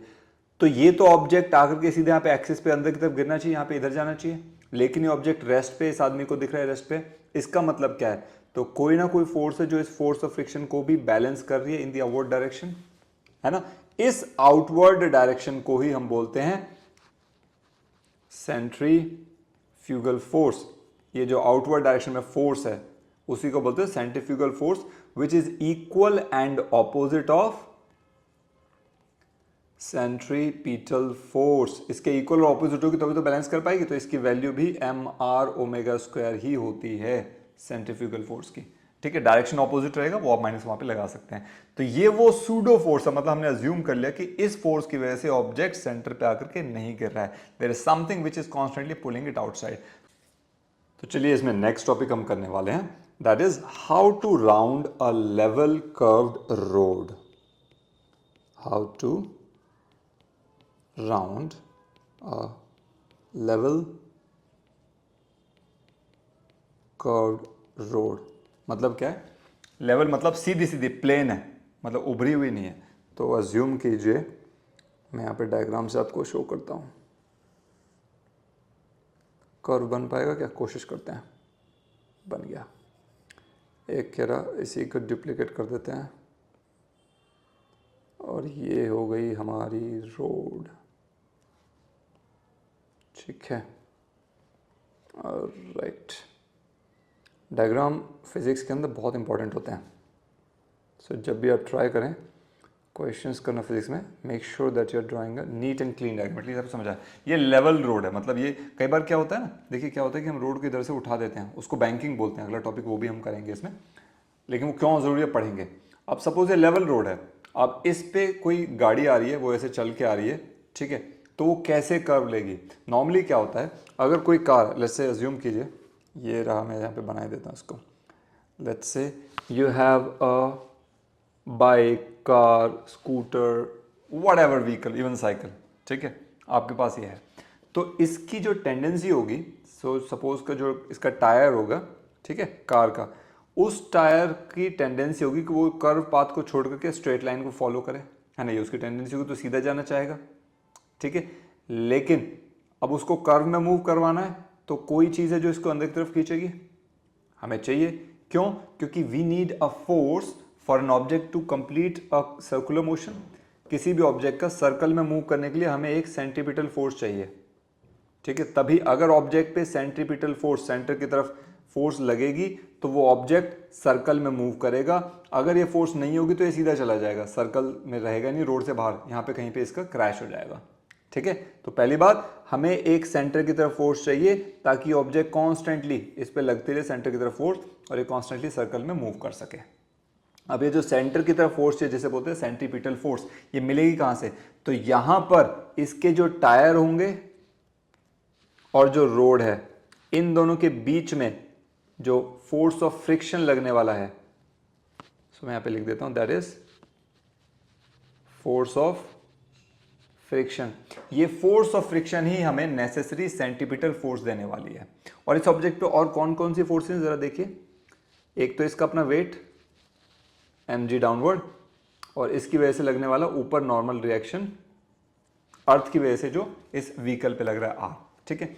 तो अब देखिए, क्या object up and down air में तो नहीं हो रहा, that means normal reaction r is balanced bye mg, ठीक है। इस पे तीन फोर्सेस लग रही थी। mg क्या है इसका? वेट, जिसको मैं बोलूंगा एक्शन, रिलेट करने की कोशिश करूंगा न्यूटन थर्ड लॉ से, आपको समझ आए। Weight of the vehicle, scooty, car, bike, जो भी है, ठीक है। अच्छा, आर क्या है? Normal reaction on vehicle by the road, action reaction, ठीक है। ये क्या होगा? रिएक्शन हो गया, ऑलरेडी नाम में रिएक्शन है। तो ये हो गया न्यूटन का third law, for every reaction there is equal and opposite reaction. अच्छा, साथ में यहाँ पे लगा दिया एफ हमने, force of friction between road and tyres of the vehicle, ठीक है। नाउ ये अब देखिए, जो नॉर्मल रिएक्शन है और वेट है एक दूसरे को बैलेंस कर रहे हैं। So friction is providing necessary centripetal force. So ये फोर्स ऑफ फ्रिक्शन ही हमें क्या दे रही है? mv² बाय r प्रोवाइड कर रही है, ठीक है। क्लियर? अब जो सेंट्रीपिटल फोर्स है ये प्रोवाइड कर रही है, मतलब इसको थोड़ा सा यहाँ पे 1 सेकंड बस चेंज करते हैं। सो ये जो फोर्स ऑफ फ्रिक्शन है यही हमें नेसेसरी सेंट्रीपिटल फोर्स प्रोवाइड कर रही है। अब यहाँ पे एक इंपॉर्टेंट चीज़ है, मैंने इसलिए इक्वल टू हटा दिया था। ये जो सेंट्रीपिटल फोर्स होती है mv²/r है ना, ऑब्जेक्ट का मास m है, वेलोसिटी v है, और अगर जिस सर्कल में मूव कर रही है उस सर्कुलर पाथ का रेडियस r है, तो ये होती है सेंट्रीपिटल फोर्स mv²/r। ये जो सेंट्रीपिटल फोर्स है ये फोर्स ऑफ फ्रिक्शन जो हमारे पास है, ठीक है, जो है उससे ये सेंट्रीपिटल फोर्स कम होनी चाहिए या बराबर होनी चाहिए, ठीक है। अगर सेंट्रीपिटल फोर्स इस फोर्स ऑफ फ्रिक्शन से ज्यादा होगी गलती से, ठीक है, तो होगा क्या, ये इंपॉर्टेंट है। अगर ये ज्यादा हो गई तो सेंट्रीपिटल फोर्स ऑफ फ्रिक्शन जो इसको अपोज कर रहा है फिलहाल, ठीक है, तो सेंट्रीपिटल फोर्स अगर इससे ज्यादा हो गई जो फ्रिक्शन है, तो क्या होगा, फ्रिक्शन को ब्रेक करके ये ऑब्जेक्ट क्या आ जाएगा, सेंटर की तरफ आ जाएगा, सेंटर पे कोलाइड कर जाएगा, ठीक है। अगर फोर्स ऑफ फ्रिक्शन से ज्यादा हो जाती है सेंट्रीपिटल फोर्स, ठीक है, तो कार क्या करेगी, कोलाइड कर जाएगी सेंटर पे। तो जो सेंट्रीपिटल फोर्स है वो फोर्स ऑफ फ्रिक्शन के बराबर हो या उससे थोड़ी कम हो, we are okay with that, ठीक है। It must be less than और equal to force of friction, ये इंपॉर्टेंट चीज, इसको ध्यान रखना, ठीक है। अब फ्रिक्शन के चैप्टर में आप पढ़ चुके हैं, ये हमें पता है, जो फोर्स ऑफ फ्रिक्शन होती है that is equal to mu M G, correct, ये आपको पता है। इनकेस अगर नहीं पता मैं आपको बताया था, देखिए कोफिशिएंट ऑफ फ्रिक्शन जो होता है वो होता है force of friction upon normal direction R. So F is equal to mu R होता है, आर की वैल्यू यहाँ पे क्या है, एम जी के इक्वल है, so mu M ji, so force of friction equal to mu M जी, इसको ऐसे बना सकते हैं, ठीक है। So therefore M we square by are must be less than equal to mu M ji, M से एम कैंसिल हो जाएगा, सो यहाँ पे क्या बचेगा हमारे पास, we square is less than, must be less than और equal to mu R G, और v must be less than equal to under root mu are G. मतलब जो व्हीकल है यहां से हमें पता चला कि उसकी स्पीड कितनी रखनी है, यही टॉपिक हम डिसाइड करना चाहते हैं यहाँ से कि आउटकम क्या होना चाहिए, how to round a level curve road. अब ये तो पता है घुमाने कैसे स्टीयरिंग, हाउ टू राउंड मतलब कितनी स्पीड होनी चाहिए। सो जो स्पीड है व्हीकल की, जो मैक्सिमम स्पीड होगी, ठीक है, वो क्या होनी चाहिए, under root of mu are G, इससे कम होनी चाहिए, इसके ऊपर हो गई तो स्किड कर जाएगी, इक्वल तक भी चलेगा, ठीक है, इक्वल टू कर देंगे, वी आर ओके, गाड़ी चलती रहेगी, ठीक है। जैसे ही इसकी स्पीड अगर under root mu are G से होगी तो कार क्या हो जाएगी, स्किड हो जाएगी, ठीक है, मिनिमम ये होनी चाहिए। So this is something, maximum बोलूंगा, this is something maximum velocity that a vehicle can have, इससे ज्यादा नहीं होनी चाहिए, गाड़ी स्किड कर जाएगी। आई होप ये टॉपिक क्लियर हुआ होगा। चलिए, सो नेक्स्ट टॉपिक जो हम पढ़ेंगे that is banking of roads. अब नॉर्मली क्या होता है, हमने अभी देखा जो वेलोसिटी है मैक्सिमम, मार्कर चेंज कर देते हैं यहाँ पे, सो जो मैक्सिमम वेलोसिटी थी, जो ये देखिए पढ़ा था अभी, under root mu are g, वो this must be equal to less than or means less than और equal to under root of mu are g. R radius है सर्कुलर पाथ का, g acceleration due to gravity, और mu है coefficient of friction between the tyres of the vehicle and the surface of the road. अब यानी कि ये depend कर रहा है म्यू पर, वेलोसिटी, ठीक है, म्यू पर डिपेंड कर रहा है, लेकिन म्यू की वैल्यू चेंज हो सकती है, कब, अगर वेट सरफेस हो जाए, यानी कि बारिश हो जाए, या in case of wear and tear of tyres, अगर टायर फटे पुराने हो जाएं तो जो म्यू की वैल्यू है वो डिक्रीज हो जाएगी। अगर कोफिशिएंट ऑफ फ्रिक्शन डिक्रीज होगा तो F equals to mu R होता है, दैट मीन्स अगर ये कोफिशिएंट ऑफ फ्रिक्शन डिक्रीज हो रहा है दैट मीन्स हमारी फोर्स ऑफ फ्रिक्शन भी डिक्रीज होगी। यानी कि फोर्स ऑफ फ्रिक्शन ये वही फोर्स तो थी जो हमें किसी भी ऑब्जेक्ट को सर्कल में घुमाने में मदद कर रही थी, मतलब हमारे लिए जो रिस्पॉन्सिबल फोर्स थी, जो सेंट्रीपिटल फोर्स दे रही थी वो फोर्स ऑफ फ्रिक्शन थी। अब फोर्स ऑफ फ्रिक्शन ही कम होगी, यानी कि रिस्पॉन्सिबिलिटी वाली बात ही नहीं रही, सो सेंट्रीपिटल फोर्स ही कम होगी, वो मिलेगी नहीं हमें जो सर्कल में घुमाना चाहिए, तो ऑब्जेक्ट जो है, जो व्हीकल है, वो सर्कल में घूम ही नहीं पाएगा। यानी कि ये force of friction reliable source नहीं है, पहली बात है, तो इस पर डिपेंड नहीं कर सकते। अब इसी का समाधान हमने ढूंढा बैंकिंग ऑफ रोड्स के टर्म में। मतलब ये आपका हॉरिजॉन्टल सरफेस ये रहा, मतलब ये प्लेन रोड थी अभी, ठीक है, ये suppose A B plane road थी, हमने क्या किया, इस रोड को थोड़ा सा उठा दिया मतलब राइज कर दिया, लेट्स से लाइक दिस, इस डायरेक्शन में देखिए, जैसे आपने फॉर्मूला 1 की अगर रेसिंग ट्रैक देखे हो तो रोड अब एक्चुअली क्या होगी, मतलब इसको देखिए नॉर्मली ये ऐसे है, थोड़ा सा कोशिश और करते हैं समझाने की। ये आपने क्या किया, ये थोड़ा सा इसको एक सेकंड ड्रॉ करने का प्रयास करते हैं। ये ऐसे देखा होगा ना, साइड से उठा देते हैं रोड को। जो फॉर्मूला 1 रेसिंग होती है, जो रेसिंग कार्स होती हैं, उनका जो फॉर्मूला 1 रेस होती है आपने देखा होगा, दैट इज लाइक दिस। तो यहाँ पे क्या होता है, जो रोड है वो थोड़ी सी उठा दी जाती है, मतलब एक एंड इसका दूसरे एंड से थोड़ा सा ऊपर उठा दिया जाता है, ठीक है। तो ये थोड़ी सी टेढ़ी हो जाती है, तिरछी हो जाती है। तो वही मैं आने बनाने का प्रयास कर रहा हूँ। सो लेट्स से मान लो अब वो होगी रोड हमारी ये वाली, let's say A B C point. तो एक्चुअल रोड हमारी क्या है, ए सी है, जिस पे व्हीकल चल रहा है। इस व्हीकल पे कौन कौन सी फोर्सेस एक्ट कर रही है, जरा इसके बारे में पता करते हैं।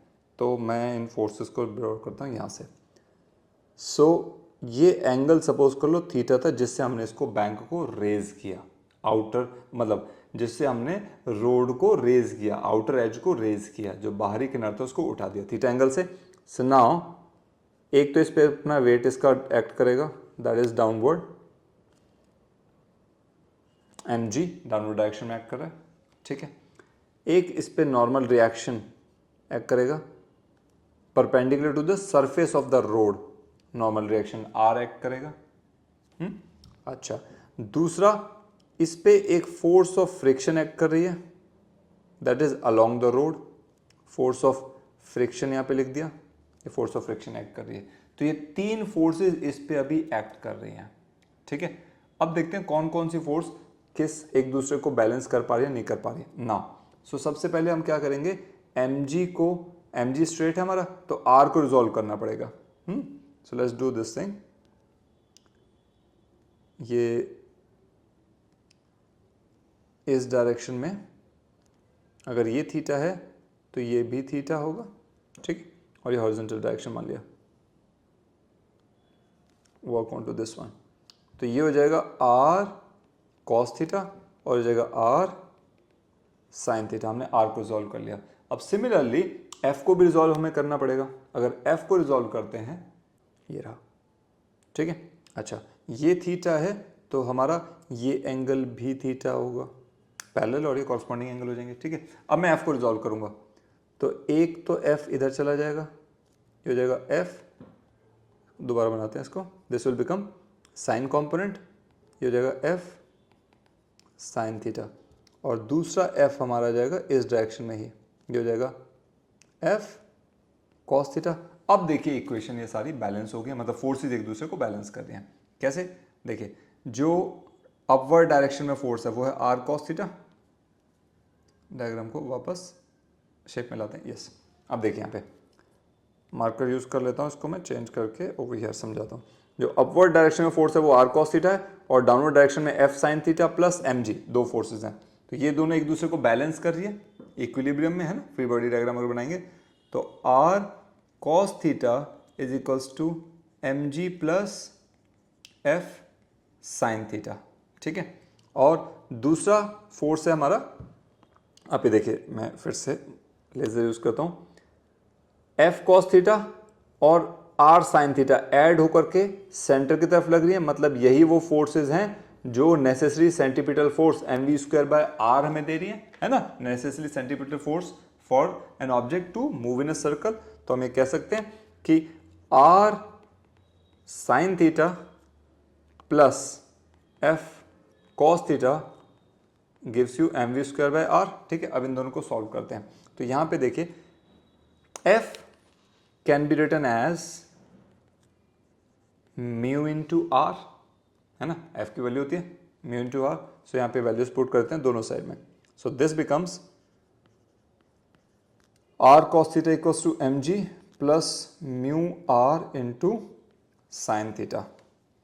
एंड यहां पे इक्वेशन क्या हो जाएगी हमारी, r sine theta plus mu into r cos theta gives you mv square by r। तो पहले लेफ्ट हैंड साइड को सॉल्व कर लेते हैं इसको।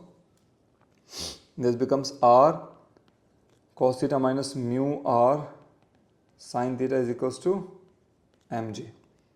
r कॉमन ले लो, cos theta minus mu sine theta is equals to mg। So r is equals to mg by cos theta minus mu sine theta, ये हो जाएगी आर की वैल्यू। ठीक है, इसको इक्वेशन नंबर 1 मान लो। अब वापस आता है राइट हैंड साइड में जो हम कर रहे थे, यहाँ से आर कॉमन ले लो, this is equals to sine theta plus mu cos theta gives you m we square by r. ठीक है, ये फर्स्ट से सेकंड में आर की वैल्यू ट्रांसफर कर दो। सो सेकंड हमारी इक्वेशन हो जाएगी, this equation becomes like this, m g upon cos theta minus mu sine theta.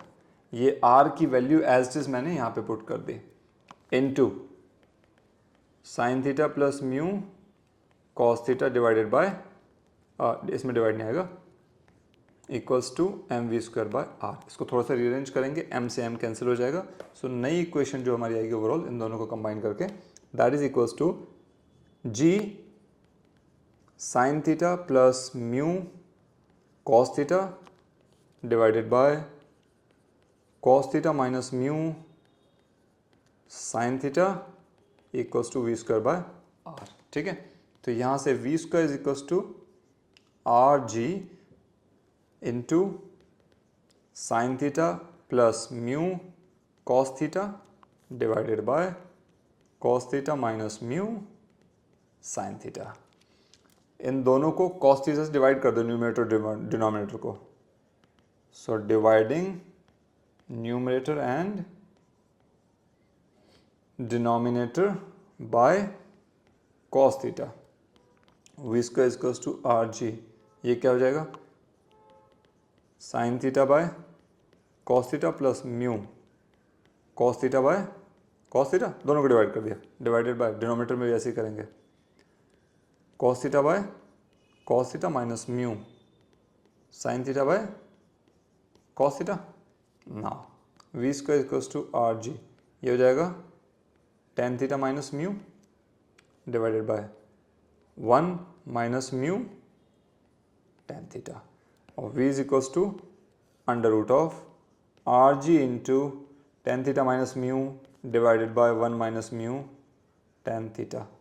ठीक है, this will be the maximum permissible value of velocity, जिससे हम बैंक्ड रोड पे क्या कर सकते हैं, टर्न ले सकते हैं। ये हमेशा याद रखना है। ठीक है, बैंडिंग ऑफ अ साइक्लिस्ट, मतलब कोई भी व्यक्ति अगर साइकिल चला रहा है और वो एक कर्व्ड रोड पर चला रहा है, कोशिश करते हैं कर्व बनाने का, बन गया, लेट्स डुप्लीकेट दिस, ये रहा। ठीक है, चलिए, ये कर्व्ड रोड है, सपोज यहाँ पे एक साइक्लिस्ट है जो साइकिल चला रहा है हमारा। सो लेट्स से ये साइक्लिस्ट हमारा जा रहा है,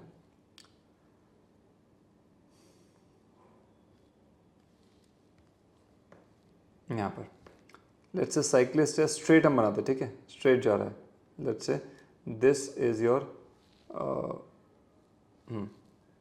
let's say this is the cyclist sitting on a cycle, right. So now अगर वो स्ट्रेट जा रहा है तो क्या होगा, मतलब बेंड नहीं कर रहा है, तो इस पे फोर्स एक्ट करेगी, इसका वेट mg, उसके बाद normal reaction r upward direction में, ठीक है, r और mg एक दूसरे को बैलेंस कर देंगे, और तीसरी फोर्स बचेगी फोर्स ऑफ फ्रिक्शन सेंटर की तरफ। तो अगेन जो centripetal force mv square by r है वो मिलेगी फोर्स ऑफ फ्रिक्शन से, ठीक है, which is not a reliable source, क्योंकि अगर सरफेस वेट हुआ या वेयर एंड टेयर हुआ तो म्यू की वैल्यू डिक्रीज हो जाएगी, तो फोर्स ऑफ फ्रिक्शन भी डिक्रीज होगा, तो सेंट्रीपिटल फोर्स नहीं मिल पाएगी इसको सर्कल को कंप्लीट करने के लिए। इसीलिए ये जो साइक्लिस्ट है वो थोड़ा सा बेंड होके जाएगा, ठीक है। अब इसके बारे में बात करते हैं, how will it bend. So let's से ये रहा साइक्लिस्ट हमारा, ये थोड़ा साइक्लिस्ट बैंड शो कर रहा हूँ मैं, ठीक है, ये साइक्लिस्ट है अपने रेगुलर पोस्चर से थोड़ा सा बैंड होके चल रहा है। सो रेगुलर के लिए मैं एक काम करता हूँ, लेट मी ड्रॉ, ये साइक्लिस्ट है, ये एक्स एक्सिस है, और ये यहाँ पे हमने बोल दिया वाई एक्सिस है,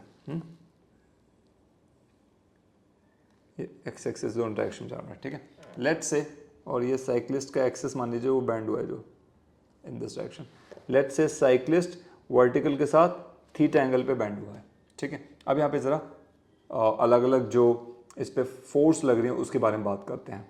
ठीक है, साइक्लिस्ट थीटा एंगल से बेंड हो चुका है तो इसका वेट लगेगा इस पर mg डाउनवर्ड। नॉर्मल रिएक्शन क्योंकि बेंड हो चुका है इस डायरेक्शन में चला जाएगा। ठीक है, अब नॉर्मल रिएक्शन को रिजॉल्व करेंगे, इधर आ जाएगा हमारा r साइन थीटा क्योंकि थीटा वाला कंपोनेंट इधर आ जाएगा और ये हो जाएगा हमारा r cos थीटा, ये जो और r की वैल्यू सपोज करो यहाँ पे कहीं पे होगी, इसको दोबारा बनाता हूँ मैं, somewhere over here you will see r। ठीक है, ये r था नॉर्मल डायरेक्शन। तो अब देखिए यहाँ पे जो हमारा कंपोनेंट है r cos थीटा, इसको mg ने बैलेंस कर दिया। ठीक है, यहाँ पे हम अज्यूम करके चल रहे हैं कि ऑब्जेक्ट का मास m है जो साइक्लिस्ट है कंप्लीट सिस्टम का। ठीक है, और वेलोसिटी v है ऑब्जेक्ट की। सपोज थीटा है वो एंगल जिससे बेंड कर रहा है, एंगल ऑफ बेंडिंग। ठीक है, और में क्या चाहिएगा, यस r रेडियस है इस सर्कुलर पाथ का। ठीक है, तो ये वेरिएबल्स हम यूज करने वाले हैं। सो r cos थीटा को mg बैलेंस कर रहा है और इसके बाद अब जो कंपोनेंट बचा हुआ है r sin थीटा इस पर्सन के नॉर्मल रिएक्शन का, यही इस पर्सन को mv²/r नेसेसरी सेंटीपिटल फोर्स जो चाहिए इस पर्सन को क्या करने के लिए, सर्कल में मूव करने के लिए हमें मिल रही है r sin थीटा से, साइन कंपोनेंट से। तो एक काम करो, इसको इक्वेशन नंबर 1 मान ले, इसको इक्वेशन नंबर 2 अगर मान लें तो हम क्या करेंगे, 2 डिवाइडेड बाय 1 कर देते हैं। So this becomes r sin theta by r cos theta which is equals to mv²/r divided by mg। ठीक है, सो r से r cancel, sin theta by cos theta हो जाएगा tan theta which is equals to v²/rg। ठीक है, this is the final result that we need between velocity and angle of bending. तो ये हो गया बेंडिंग ऑफ ए साइक्लिस्ट। अगला topic हम स्टार्ट करते हैं, motion in a vertical circle. और ये कैसा होगा, ये होगा नॉन यूनिफॉर्म, मतलब स्पीड जो है ना ये चेंज होगी। नॉन यूनिफॉर्म सर्कुलर मोशन है, ध्यान रखना, नॉन यूनिफॉर्म और सर्कुलर मोशन। ठीक है ना, अब हम इस टॉपिक पर डिस्कस करेंगे। तो अज्यूम करते हैं यार, let's say m is the mass, ये एक मास है उस ऑब्जेक्ट को जिसको हम एक वर्टिकल सर्कल में मूव करवाने वाले हैं। सो लेट्स से मैं यहाँ पे ड्रॉ करता हूँ एक ये सर्कल, जैसे जाइंट व्हील झूला होता है आपने देखा होगा ना, ये उस टाइप का कलर से वो वर्टिकल सर्कल है। ठीक है, तो ये मान लो इसका सेंटर है कहीं पे, ये O मान लिया। ठीक है, और मुझे यहाँ से यहाँ तक एक लाइन चाहिएगी ताकि इसका हाईएस्ट और लोएस्ट पॉइंट में ड्रॉ कर दूँ। सपोज ये इसका जाइंट व्हील का या वर्टिकल सर्कल का हाईएस्ट पॉइंट है और यहाँ पे इसका ये लोएस्ट पॉइंट है एच और एल। ठीक है, नाउ अब देखो इस ऑब्जेक्ट पे, सपोज ये ऑब्जेक्ट मूव कर रहा है सर्कल में, हम इसे मोशन करवा रहे हैं, लेट्स से इट्स मूविंग लाइक दिस। ठीक है जी, ये एक एंटी क्लॉकवाइज डायरेक्शन में मूव कर रहा है, तो कहीं भी ये मूव करते हुए एक बार पॉइंट P पर पहुंच गया। ठीक है, पॉइंट P पे से पहुंचा तो पहले तो हम इसको ज्वाइन कर देंगे OP को। ठीक है, OP मान लिया इसका रेडियस है, तो यहाँ पे लिख देंगे R is the radius which is equals to OP। ठीक है, इसकी लेंथ होगी। नाउ अब देखते हैं जब ये पॉइंट P पर है तो इस पे कौन कौन सी फोर्सेस एक्ट करने वाली हैं, तो इसको मैं ग्रीन कलर से बनाऊंगा। सबसे पहले एक तो इस पार्टिकल का जो मास m था ना, तो उसकी वजह से लगने वाली एक फोर्स mg डाउनवर्ड एक्ट करेगी, पहली फोर्स। दूसरी फोर्स, ये एक स्ट्रिंग या एक स्ट्रिंग से बंधी हुई है, तार से बंधा हुआ है, तो उसकी वजह से इसके अंदर टेंशन T एक्ट करेगी and tension always acts away from the string. तो ये एंगल मान लो ये एंगल थीटा था। ठीक है, जब ये P पॉइंट पे पहुंचा। ठीक है जी, tension in the string is going to act on to this. अब यहाँ पे देखो, अब जो mg है आपको यहाँ पे दिया हुआ है, क्या हम इसको रिजॉल्व कर सकते हैं? डेफिनेटली। एक काम करो, इसको मैं रिजॉल्व करता हूँ।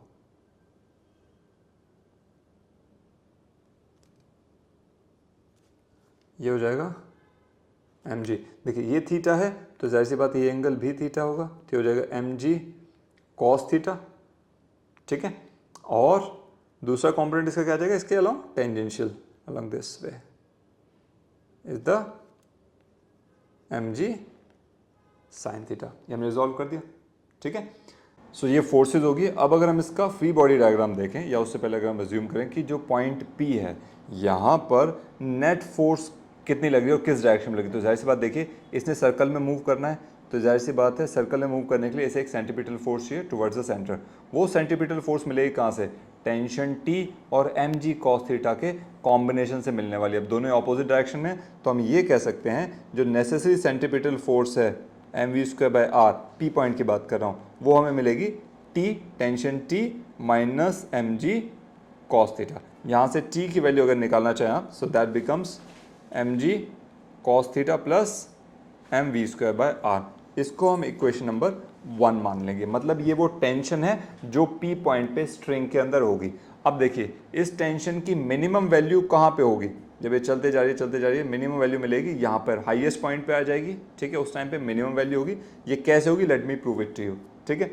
ये होगी कब मिनिमम, ये टेंशन T फर्स्ट इक्वेशन से बात कर रहा हूँ, will be minimum in case cos theta पे डिपेंड करी चीज़ें, जब कॉस थीटा मिनिमम होगा। नाउ कॉस थीटा मिनिमम कब होगा, इसकी वैल्यू होगी कॉस थीटा की +1 और -1 के बीच में। सो मिनिमम क्या होगी, कॉस थीटा की वैल्यू -1 होगी। So cos theta should be equal to -1। Tension minimum तब होगी जब कॉस थीटा -1 हो, यानी कि कॉस थीटा की जगह आ जाए कॉस 180 डिग्री, -1 होती है कॉस 180 की वैल्यू। सो यहाँ से पता चला थीटा होना चाहिए 180 डिग्री। और मैंने क्या बोला था 180 डिग्री, देखिए मतलब यहाँ से अगर स्टार्ट करें तो थीटा की वैल्यू 180 डिग्री कहाँ पे होगी, ये 180 डिग्री हो ना हाईएस्ट पॉइंट पे। सो हाईएस्ट पॉइंट पे हमें मिलेगी टेंशन मिनिमम स्ट्रिंग के अंदर, ठीक है। सो हम ये लिख सकते हैं T minimum will be equal to, ये हो जाएगा आपका वैल्यू पुट कर देते हैं, this becomes how much mvh², ठीक है। मैं इक्वेशन फर्स्ट की बात कर रहा हूँ, ठीक है। देखो ये लिखा था ना, इसे एक बार दोबारा लिखता हूँ, T is equals to mv²/r plus mg cos theta. Equation first यहाँ पे लिखा मैंने। नाउ जब हम बात कर रहे हैं for tension to be minimum, so tension minimum क्या चाहिए हमें, cos थीटा की वैल्यू -1 होनी चाहिए। तो ये जो है यहाँ पे mg हो जाएगा माइनस का, क्योंकि cos थीटा की वैल्यू -1 पुट करेंगे तो mg माइनस हो जाएगा, ठीक है। और ये mv वेलोसिटी मान लिया हाईएस्ट पॉइंट पे vh है, सो mvh²/r हो जाएगा, करेक्ट। ये हो जाएगा आपकी value minimum tension highest point पे, ठीक है। अब एक बात देखिए, ये जो मिनिमम टेंशन है ये 0 या 0 से ज़्यादा होनी चाहिए, क्योंकि अगर ये 0 से कम हो गई तो ये जो स्ट्रिंग है टेंशन 0 तक तो ठीक है, अगर नेगेटिव होगी तो क्या होगा, ये जो स्ट्रिंग है वो स्लैक हो जाएगी, ढीली पड़ जाएगी, तो ऑब्जेक्ट आके नीचे गिर जाएगा। तो सर्कल का जो मूवमेंट है, सर्कल में जो मोशन है कंप्लीट ही नहीं होगा, ठीक है। इसलिए हमें क्या चाहिए, minimum tension T minimum must be greater than और इक्वल टू 0, ठीक है। ये ग्रेटर देन और इक्वल टू 0 होगी तभी ये ऑब्जेक्ट सर्कुलर मोशन को कंप्लीट कर पाएगा, पूरे सर्कल को, वरना कर नहीं पाएगा। अगर ये ग्रेटर देन 0, यहाँ पे वैल्यू पुट कर देते हैं वेलोसिटी निकालने के लिए, T मिनिमम ग्रेटर देन 0, तो ये अब इक्वेशन के यहाँ पे लिख देते हैं mvh²/r minus mg must be greater than equal to 0। So mvh²/r must be greater than equals to mg, m से m कैंसिल हो गया, ठीक है। So vh² must be greater than equal to rg, r इधर चला गया multiply हो गया, so vh must be greater than equal to √rg। तो ये हाईएस्ट पॉइंट पे जो वेलोसिटी है वो √rg से, ठीक है, या तो ज़्यादा हो या इक्वल हो। इससे कम वेलोसिटी होगी तो ये सर्कल में लूप कंप्लीट नहीं हो पाएगा, ठीक है। ये वापस ऑब्जेक्ट स्लैक कर जाएगी स्ट्रिंग और ऑब्जेक्ट नीचे आके गिर जाएगा, ठीक है। ये होगी वेलोसिटी। अब हमें वेलोसिटी लोएस्ट पॉइंट की अगर निकालनी तो हम क्या करते हैं, एक काम करो, principal of conservation of energy, मतलब यहाँ पर जो एनर्जी है लोएस्ट पॉइंट पे वही हाईएस्ट पॉइंट पे होनी चाहिए। मतलब इस पे हर जगह पे एनर्जी सेम होनी चाहिए, चाहे it is the highest point, चाहे मिड पॉइंट, चाहे लोएस्ट पॉइंट है, ठीक है। सो that means principal of conservation of energy हम इसमें लगाते हैं। सो लिख देते हैं यहाँ पे, according to principle of conservation of energy, if I put over there, so this becomes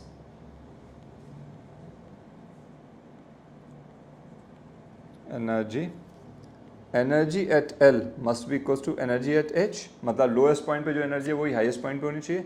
lowest point पे एनर्जी है आपकी केवल काइनेटिक एनर्जी, वेलोसिटी कारण है ना, ठीक है, ये रहा काइनेटिक एनर्जी लोएस्ट पॉइंट पे। लेकिन हाईएस्ट पॉइंट पे एनर्जी क्या है, एक तो वेलोसिटी है काइनेटिक एनर्जी के साथ साथ इसकी कुछ हाइट भी है यहाँ से, सपोज ये आर है तो ये आर 2r हो जाएगा, सो इसकी हाइट कितनी हो जाएगी 2r, पोटेंशियल एनर्जी mgr हो जाएगी, सो आर की जगह 2r पुट कर देंगे। तो मतलब हाईएस्ट पॉइंट पे इसकी दो तरह की एनर्जी है, एक तो काइनेटिक एनर्जी हाईएस्ट पॉइंट पे प्लस पोटेंशियल एनर्जी है हाईएस्ट पॉइंट पे, ठीक है। इन वैल्यूज़ को पुट करते हैं, तो लोएस्ट पॉइंट पे half M V L square मान लिया, वी एल क्या है velocity at lowest point is equals to half M V H square plus M G H होता है पोटेंशियल, एच की जगह यहाँ पे 2r जो मैंने अभी लेजर से शो किया था, ठीक है। अब इसमें वी एच की वैल्यू हमारी क्या है रूट जी आर, ये वैल्यू पुट कर देंगे, so this becomes half M L V L square M into V L square must be greater than और इक्वल टू, किसके बराबर होना चाहिए, अंडर रूट, सीधा वैल्यू पुट करते हैं, हाफ एम वी एच की वैल्यू आ जाएगी रूट जी आर का स्क्वायर, ठीक है, प्लस एम जी 2r, मतलब लोएस्ट पॉइंट पे जो एनर्जी है और जो हाईएस्ट पॉइंट पे जो एनर्जी है उन दोनों को इक्वेट करेंगे, यहाँ से वैल्यूज पुट करेंगे, ठीक है, और हमने वी एच की वैल्यू पुट कर दी है, so now V H is equal to this much, ये वैल्यू होगी। अब इसको सॉल्व कर देंगे, so half M V L square must be greater than equal to half M G are, ठीक है, प्लस में 2 एम जी आर, तो ये हो जाएगा half M V L square must be greater equal to, ये एलसीएम लेंगे 5/2 M G are हो जाएगा, 2 से 2 कैंसिल, m से m कैंसिल, सो ये क्या हो जाएगा वेलोसिटी एट लोएस्ट पॉइंट का square greater than equal to 5gr और velocity at lowest point must be greater than equal to under root 5gr। तो ये हमारे पास आ गई कि लोएस्ट पॉइंट पे किसी भी ऑब्जेक्ट के सर्कुलर लूप को कंप्लीट करने के लिए लोएस्ट पॉइंट पे मिनिमम वेलोसिटी क्या होनी चाहिए, अंडर रूट 5gr, इससे ऊपर ही होनी चाहिए, इससे नीचे होगी तो, इससे कम होगी तो लूप ही कंप्लीट नहीं होगा, the particle will not complete the loop, ठीक है। अब यहाँ से देखो हमने जो टेंशन निकाली थी टी मैक्स लोएस्ट पॉइंट पे निकलेगी, वो कैसे निकलेगी देखिए निकालते हैं। सो जो टेंशन वाला था T is equals to M we square by R equation थी ना, ये लिख देते हैं वापस से एम जी कॉस थीटा। अब इस टेंशन को मैक्सिमम होने के लिए, ये जो यहाँ पे हमने निकाला था ये वाली में बात करें इक्वेशन फर्स्ट, ठीक है। सो इस टेंशन को मैक्सिमम होने के लिए again cos theta must be maximum, और कॉस थीटा की वैल्यू अगेन लाई करती है प्लस माइनस 1 के बीच में, सो कॉस थीटा मैक्सिमम मतलब कॉस थीटा की वैल्यू 1 होनी चाहिए, cos theta maximum, cos theta की वैल्यू 1 करना होती है जब कॉस 0 डिग्री हो, सो थीटा क्या हो जाएगा 0 डिग्री, मतलब ये जो एंगल थीटा है 0 होना चाहिए। ये 0 कब होगा, जब ये ऑब्जेक्ट वापस यहाँ पे एल पे रखा हो, मतलब ऑब्जेक्ट यहीं पे रखा हो, सो लोएस्ट पॉइंट पर क्या होगी मैक्सिमम टेंशन होगी, तो इसी की वैल्यू निकाल देते हैं। तो मैक्सिमम टेंशन टी मैक्स अगर निकालना है वो क्या होगा लोएस्ट पॉइंट पे होगा, और उसकी वैल्यू क्या होगी एम वी स्क्वायर, अब लोएस्ट पॉइंट की वेलोसिटी होगी by R plus M G cos theta था ना वहाँ पे, तो कॉस थीटा की वैल्यू तो 1 होगी, सो एम जी बचेगा खाली, सो ये हो गया लोएस्ट पॉइंट पे टेंशन, और यही टेंशन होगी मैक्सिमम, ठीक है, इतना आ गया। अब जो बॉडी है उसको लूप को कंप्लीट करने के लिए जो उसकी वेलोसिटी है लोएस्ट पॉइंट पे अंडर रूट 5gr से या तो बड़ी होनी चाहिए या उसके इक्वल होना चाहिए, तो ये वैल्यू पुट कर दें इसमें, जो वेलोसिटी है that must be greater than equal to under root 5gr, lowest point की वैल्यू पुट कर दो, सो दिस बिकम्स m 5gr का रूट का होल स्क्वायर, वी एल की वैल्यू पुट कर दिया r प्लस एम जी, ठीक है, ये लोएस्ट पॉइंट पे टी मैक्स टेंशन मिल रही है, so this is value put कर दी तो यहाँ पे ग्रेटर देन इक्वल टू का साइन आ जाएगा, ठीक है। Now this belongs to this one, so T L is equals to हो जाएगा m into 5gr by R plus M G are, ठीक है, एलसीएम ले लिया r, so this becomes 5 mgr 1gr 6 mgr by r, r से r cancel, so lowest point पे tension क्या हो जाएगी greater than equal to 6 mg, ठीक है जी। सो ये वैल्यू आ गई। लोएस्ट पॉइंट पे जो टेंशन होनी चाहिए वो 6 mg मतलब 6 times the weight of the object, या तो 6 टाइम्स हो, इक्वल हो या उससे ज़्यादा हो, तभी ये पार्टिकल लूप कंप्लीट कर पाएगा। इन केस सपोज ये दो हमारा वर्टिकल पॉइंट मतलब ये वर्टिकल डायरेक्शन में जो हम बात करें सर्कल की, ये हाईएस्ट पॉइंट और लोअर पॉइंट पे आ गया।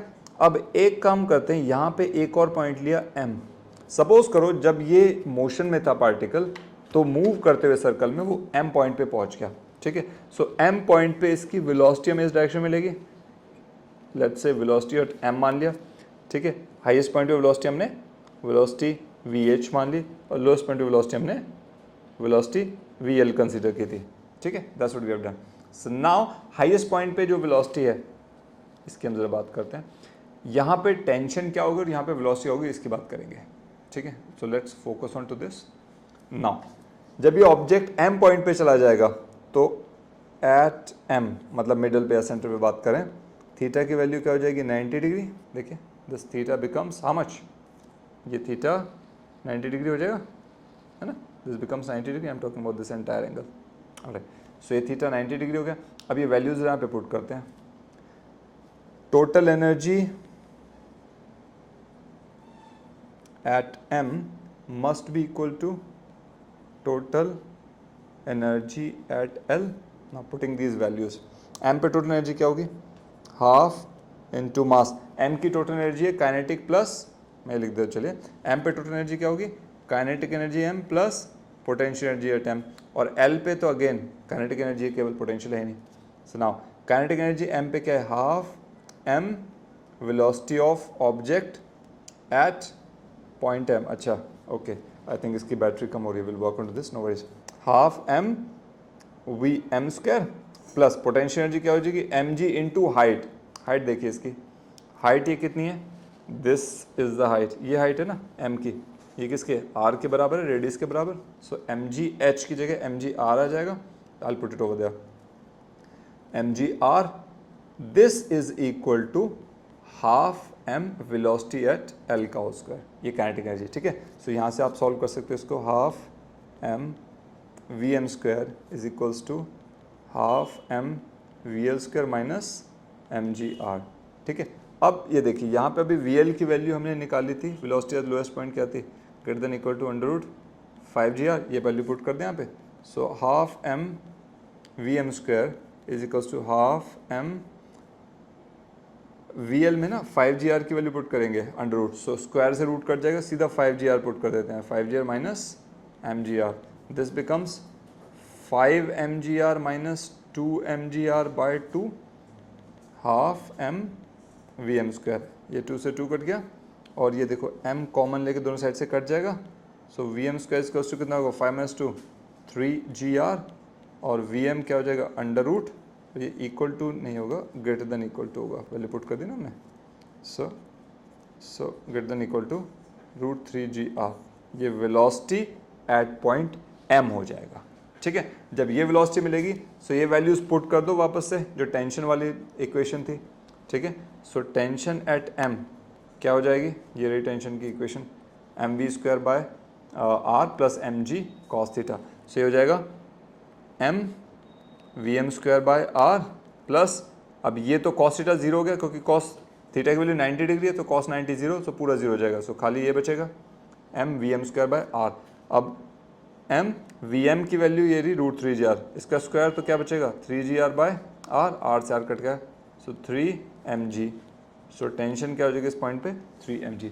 तो इस तरह से मैंने आपको 3 अलग अलग पॉइंट्स पे, हाईएस्ट पॉइंट, लोएस्ट पॉइंट और मिड पॉइंट पे टेंशन मिनिमम क्या होनी चाहिए, वेलोसिटी क्या होनी चाहिए लोएस्ट पॉइंट पे, हाईएस्ट पॉइंट पे और मिड पॉइंट पे हमने निकाला, और हमने डिस्कस किया ये motion in a vertical circle in a non uniform circular motion की हमने बात की, ठीक है। With this circular motion, specially अगर आप 11th क्लास की बात करते हैं, दिस इज कंप्लीट। इसको अगर आपने पढ़ लिया है, ढंग से समझ लिया है, सो आपके सारे डाउट्स यहाँ पे क्लियर होने चाहिए, और आप किसी भी एग्जाम में बैठेंगे तो मेरा ऐसी आशा है कि आपको अच्छा स्कोर करने को मिलेगा। कमेंट करके बताइएगा आपको ये वीडियो कैसी लगी। काफ़ी एफर्ट डाले थे स्टार्टिंग में इस वीडियो के बनाने के लिए, सो यस लाइक ज़रूर करना, एंड यस इस तरह की और वीडियोस को अपने इनबॉक्स में पाने के लिए make sure that you subscribe to the channel. चलिए, थैंक यू सो मच, आप सबको बेस्ट ऑफ लक। मेरी ईश्वर से प्रार्थना ये जो वीडियो मैंने एफर्ट डाले हैं बनाने के लिए वीडियो को, आपके कुछ काम आए और आप अच्छा स्कोर कर सकें। 100% is the target. Thank you so much, take care guys.